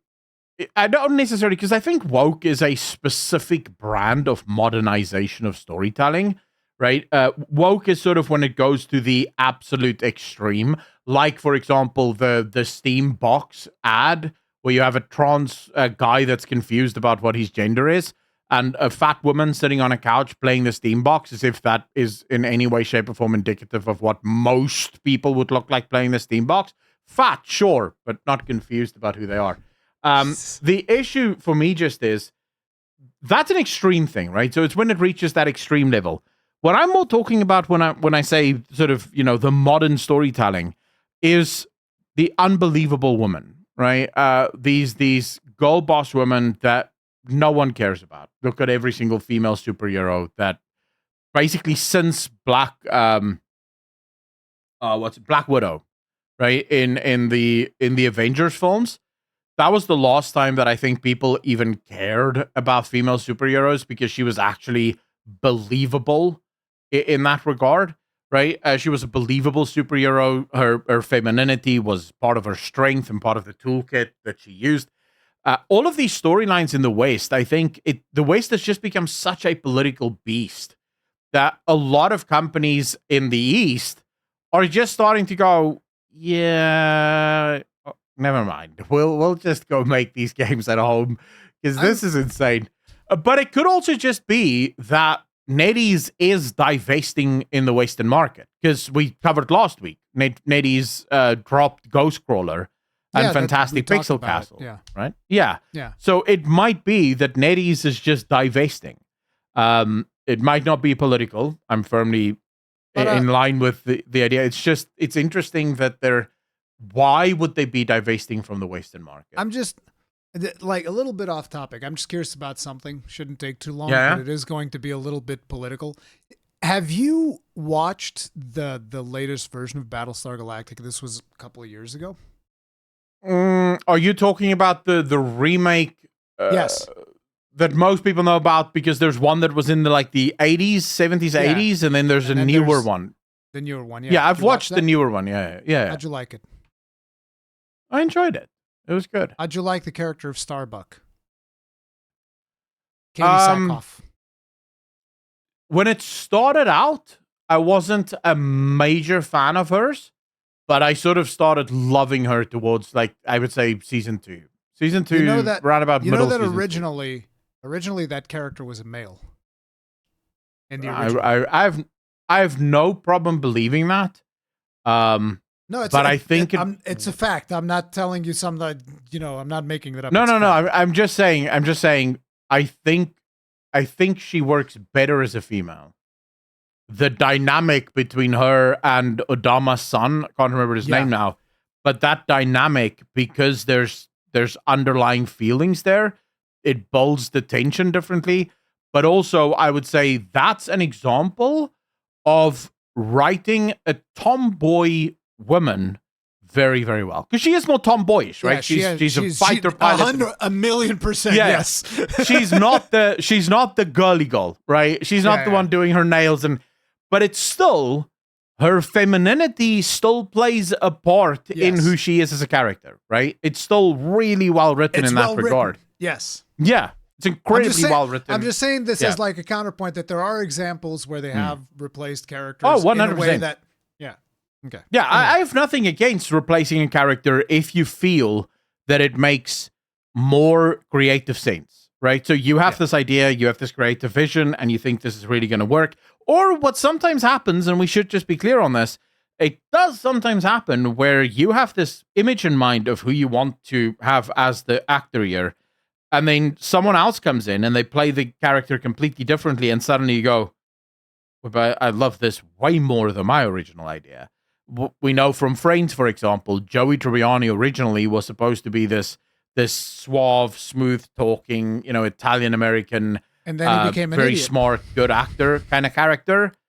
And then Matt LeBlanc walks in, acts him like a complete idiot, and they go, well, that works. That's so cool. Let's go with that guy instead, right? So that can happen as well. So I have nothing against, putting women into stories and seeing how it works, but then you have to do it well, right? The problem here is the problem with modern day. Not a lot of people know how to do it well. Yes, I will agree that. I would say the problem if that same Battlefield Galactica was made, Battlestar Galactica was made in some reason I have Battlefleet on my mind. Why do I have Never mind. I don't know why I have. It's Battlestar. No, I have Battlefleet on my mind. For some reason, I don't know why Battlefleet is in my mind now, but because it's a Warhammer thing, I think, right? Battlefleet. Yeah, might be, might be. Or but yeah, if Battlestar Galactica was made today, Starbuck would be made a woman, but she would be playing it as a man. She would basically just be a female man. That's it. The same hard line trying to. It would be a woman cosplaying as a man, and it makes people uncomfortable when you see it because you're like, wait a second, that's not how a girl would act in this scenario. That's not how a girl would conduct herself. That's not the tools that she's going to be utilizing in that way. And it's not just me saying it. You have actual actresses in Hollywood that have come out and said whenever they see the quintessential girl boss, they don't even take the role. Emily Blunt came out and said she doesn't take any roles with the girl boss in it because it's boring to play. It's this one-dimensional badass character that walks like this and just gonna kick everyone's ass. And it's like, that's not how girls are, right? So anyways, I wanted to get us going because we have like real quick 3 things here that I want to bring up. One of them is actually still connected to NetEase because I'm going to be playing a NetEase game this week. I'm going to be playing a game by the Skin Job Company. I will. Wow. And that is a game called Where Winds Meet. So this game's coming out on Friday. There's been a lot of people asking me if I'm going to be playing it. I've been curious about it. So yesterday I watched their presentation, which was actually really interesting. You know who they hired to be in their presentation? No. The Lazy Peon. That's actually a good hire. Yeah, exactly. Because he's already in Asia because he lives there. So they're just like, you just get probably like, oh, we're going to fly you in and you can come in here and you hang out with us and you can present the game with us. So I was like, that is smart.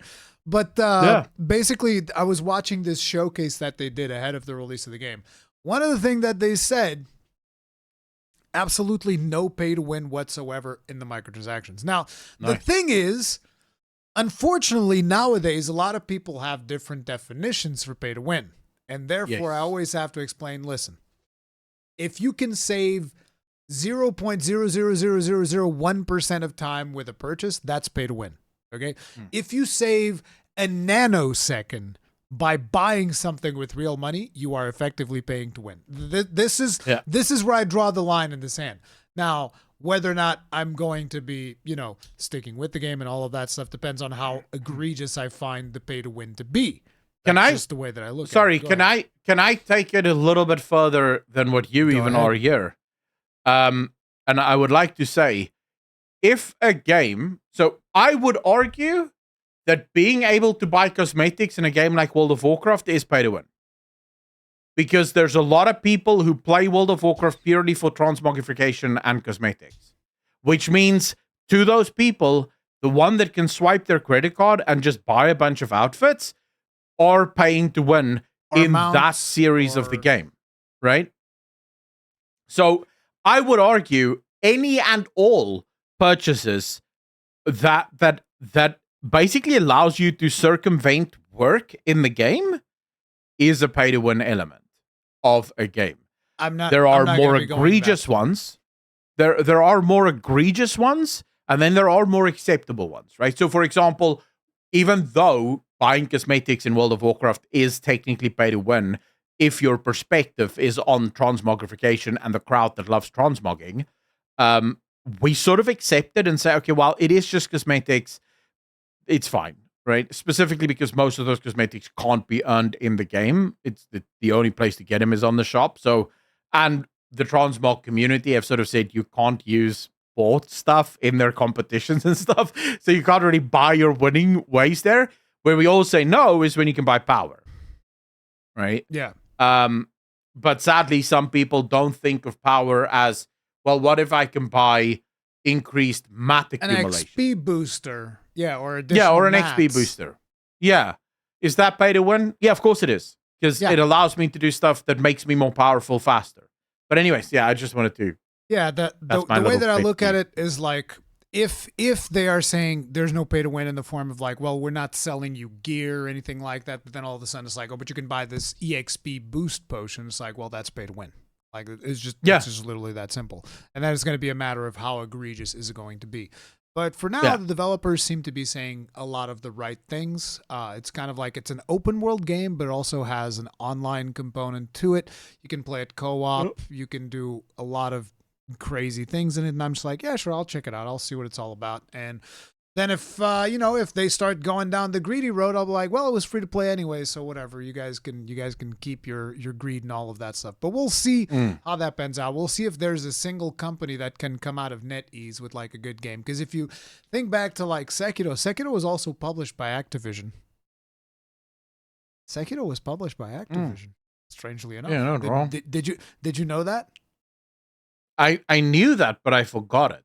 Yeah, people tend to forget, but yeah, that was a case of like Miyazaki going in there. And it's like, I want a big fat bag of money, and Activision's like, we want some microtransactions, and he's like, no, and they're like, okay, because they knew they wanted that game. They're just like, oh yeah, Activision being the little prostitute that they are.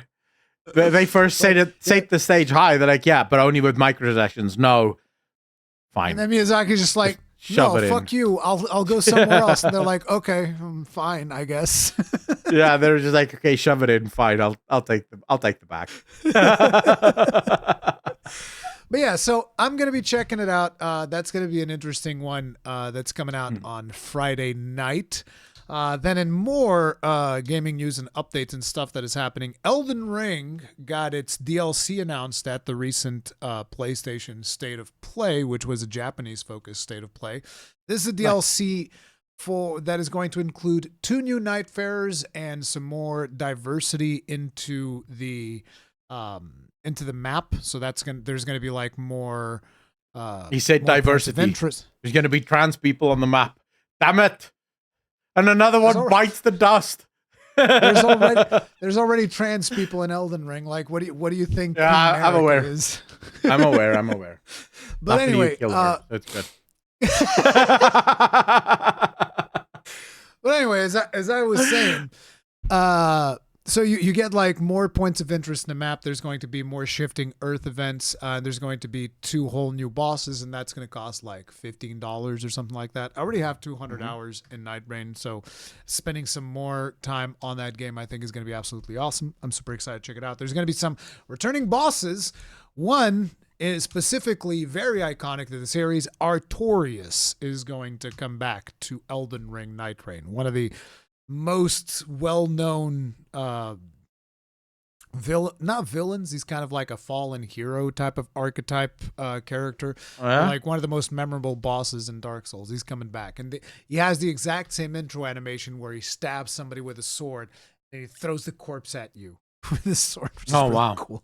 Yeah, nice. So super excited for that. That's coming out on the 4th of December.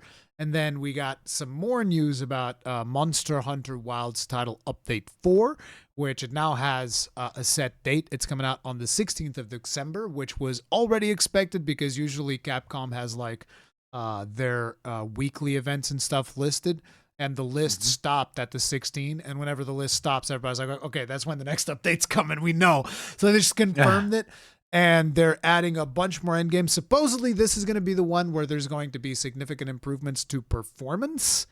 They've mentioned this, that there's going to be performance improvements on Update 4. So we want to see if they're actually able to improve the performance, because it's like the biggest blemish on the game right now is that. But also it is expanding on the end game. So for people that are familiar with Monster Hunter, we are going to be getting an expansion to the power level of Ardean weapons by grinding the Gogmazios fight, which is one of the new bosses that is getting introduced. You're going to get materials to further upgrade your Ardean weapons, and they're going to become even more powerful. So Ardean weapons are going to become kind of like the default thing. You're going to be able to get set bonuses on Ardean weapons, which is going to be huge power creep. There's also going to be new armor upgrade levels, and they're also bringing some of the older armors into more viability, because if you upgrade older armors with the new limit break system, it is going to allow you to get more decoration slots. So that means that those armors become more viable. But yeah, like huge additions to the end game, basically, and very excited to play that one, as you can imagine. All right. That's like a couple of updates that we got here. Okay, yeah, that's cool. On my side, I haven't played anything new, really. I've been watching. I've gotten into The Last Kingdom. I don't know if you've ever watched that. Yes. Yeah, I've been watching. I've watched the Last Kingdom, but I don't think I'm up to date on the show because when I watched it, I don't think the story was finished. But it's the story right. of like, isn't it a Saxon who comes Yeah, in and he's Uther. like, yeah, Uther. Uther. Uther comes in and he's like leading the British armies or something like that. It's Yeah, something it's along sort those of lines. it's the story of Uther and how he gets captured to the Vikings. It's very similar to Vikings, the show. It's very cool. I've started I watching it. remember I'm in really season 2. liking that when I watched it. I really Mm. liked it. I think Yeah, I I'm in only watched season the 2 first now. season though, because season 2 wasn't out at the time. There's 5 seasons now and a movie at the end of the 5 seasons that sort of finishes the story. So I'm in season 2, episode 1 now. So I've been sort of addicted to that now. And I want to start probably today or tomorrow. I'm going to start playing Outer Worlds 2. The sad part is that almost everyone is telling me that the Outer Worlds 2 is painfully mediocre. Every single I haven't watched a lot of reviews because I'm scared of being spoiled. Yeah. But everyone just sort of says it is beyond mediocre, which is like, bro, you could have been great. You had everything you needed to be the next Fallout. Why are you failing at this? This isn't hard. It's because if you become the next, which usually when people talk about Fallout, you're talking about New Vegas, which is the one that people really, really like. Yeah. And and it's also the one that Obsidian worked on, so they would be the same people that work on the Outer Worlds too. The problem is that a lot of gaming companies right now, because of ballooning budgets, they're scared of their game being too complicated for the masses to fully understand or to get fully engaged in, and so they try to streamline stuff. I don't know if that's the case in Outer Worlds 2 because I haven't played it, but it does seem to line up with what I've heard from reviews, where it's kind of like, yeah, it's a game. It's one of those. But it's a game. I think the reason why I'm still sort of excited for it is I saw a couple of reviews that said if you liked 1, you'll like 2 because it's very similar. And I was like, I loved 1.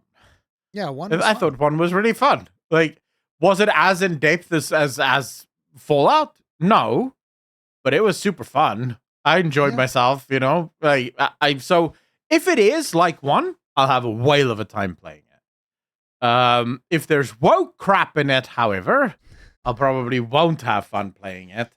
But we'll see. I can oftentimes stomach a little bit of wokeness. Like if I'm playing a game that has, every maybe there's a couple of characters that's confused or a gay character in it. Gay characters generally don't bother me at all. Like I don't even care if there's a gay character in it, but if it's like super woke storylines, I can stomach some of it. The problem is when you go to like Dragon Age, the Veilguard levels, that's where I sort of just tap out. I'm like, okay, wait, no, this is bullshit. Like, I just want to play a game, dude. Like I don't need this nonsense. I don't need to be preached to every 5 seconds. But yeah, there's 2 other stories here that. The one is that Sony isn't happy with Destiny 2 profits, which makes sense. Destiny 2 has sucked for a while now. Yeah, I just wanted to say that I'm happy about that. Fuck them. I hate Bungie. I hate Bungie. I know you hate Bungie. Just fuck them. Yeah. Here's how much they lost. They lost $204.2 million. Woohoo! So far. It's like, oh that's man, good I'm news. so sad. Oh no. Oh. That's not enough. Lose more. Wish you would have lost more money because fuck you, Bungie. I don't give a fuck. Yeah. You're fucking scum. You get what you deserve. Yeah. And then the other one, which I just thought was a little bit interesting and we'll end the show on this, was from Robert J. Kuntz. Or you could say Kuntz, but I don't think that's exactly how he would prefer his name be pronounced. But it is Kuntz, right? He is one of the original creators of D&D. He wrote quite a number of books for D&D. Let me just make sure that I'm giving you guys your co-authored several D&D publications, including the first edition of Deities and Demigods. So he was like one of the big boys back in the day. And he wrote this article, he wrote this post where he said, D&D has always been about participating in building and experiencing fantasy and not fantasies or fantasizing. It's about the fear and wonder of the unknown and not socio-political, postmodern, and nihilistic claptrap. It's about adventure and the parties in arms who excel in such quests and not papier-mâché parties.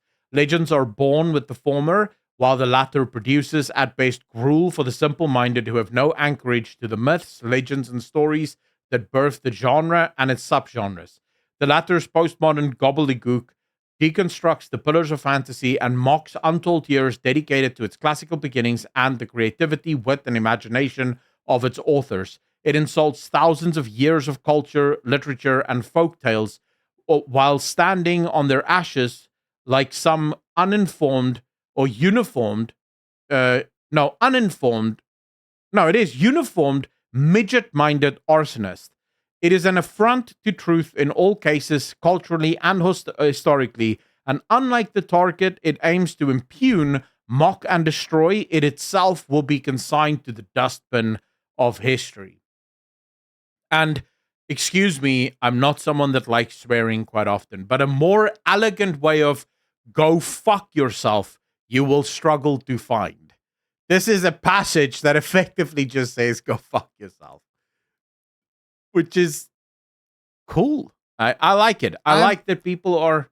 I'm confused. I was a little bit distracted when you started going on this. What was this about?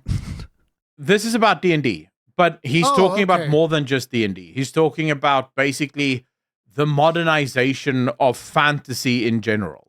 And he's talking about how lazy it's all become, how bad some of these storylines have become. Now I understand the context. Yes. Yeah.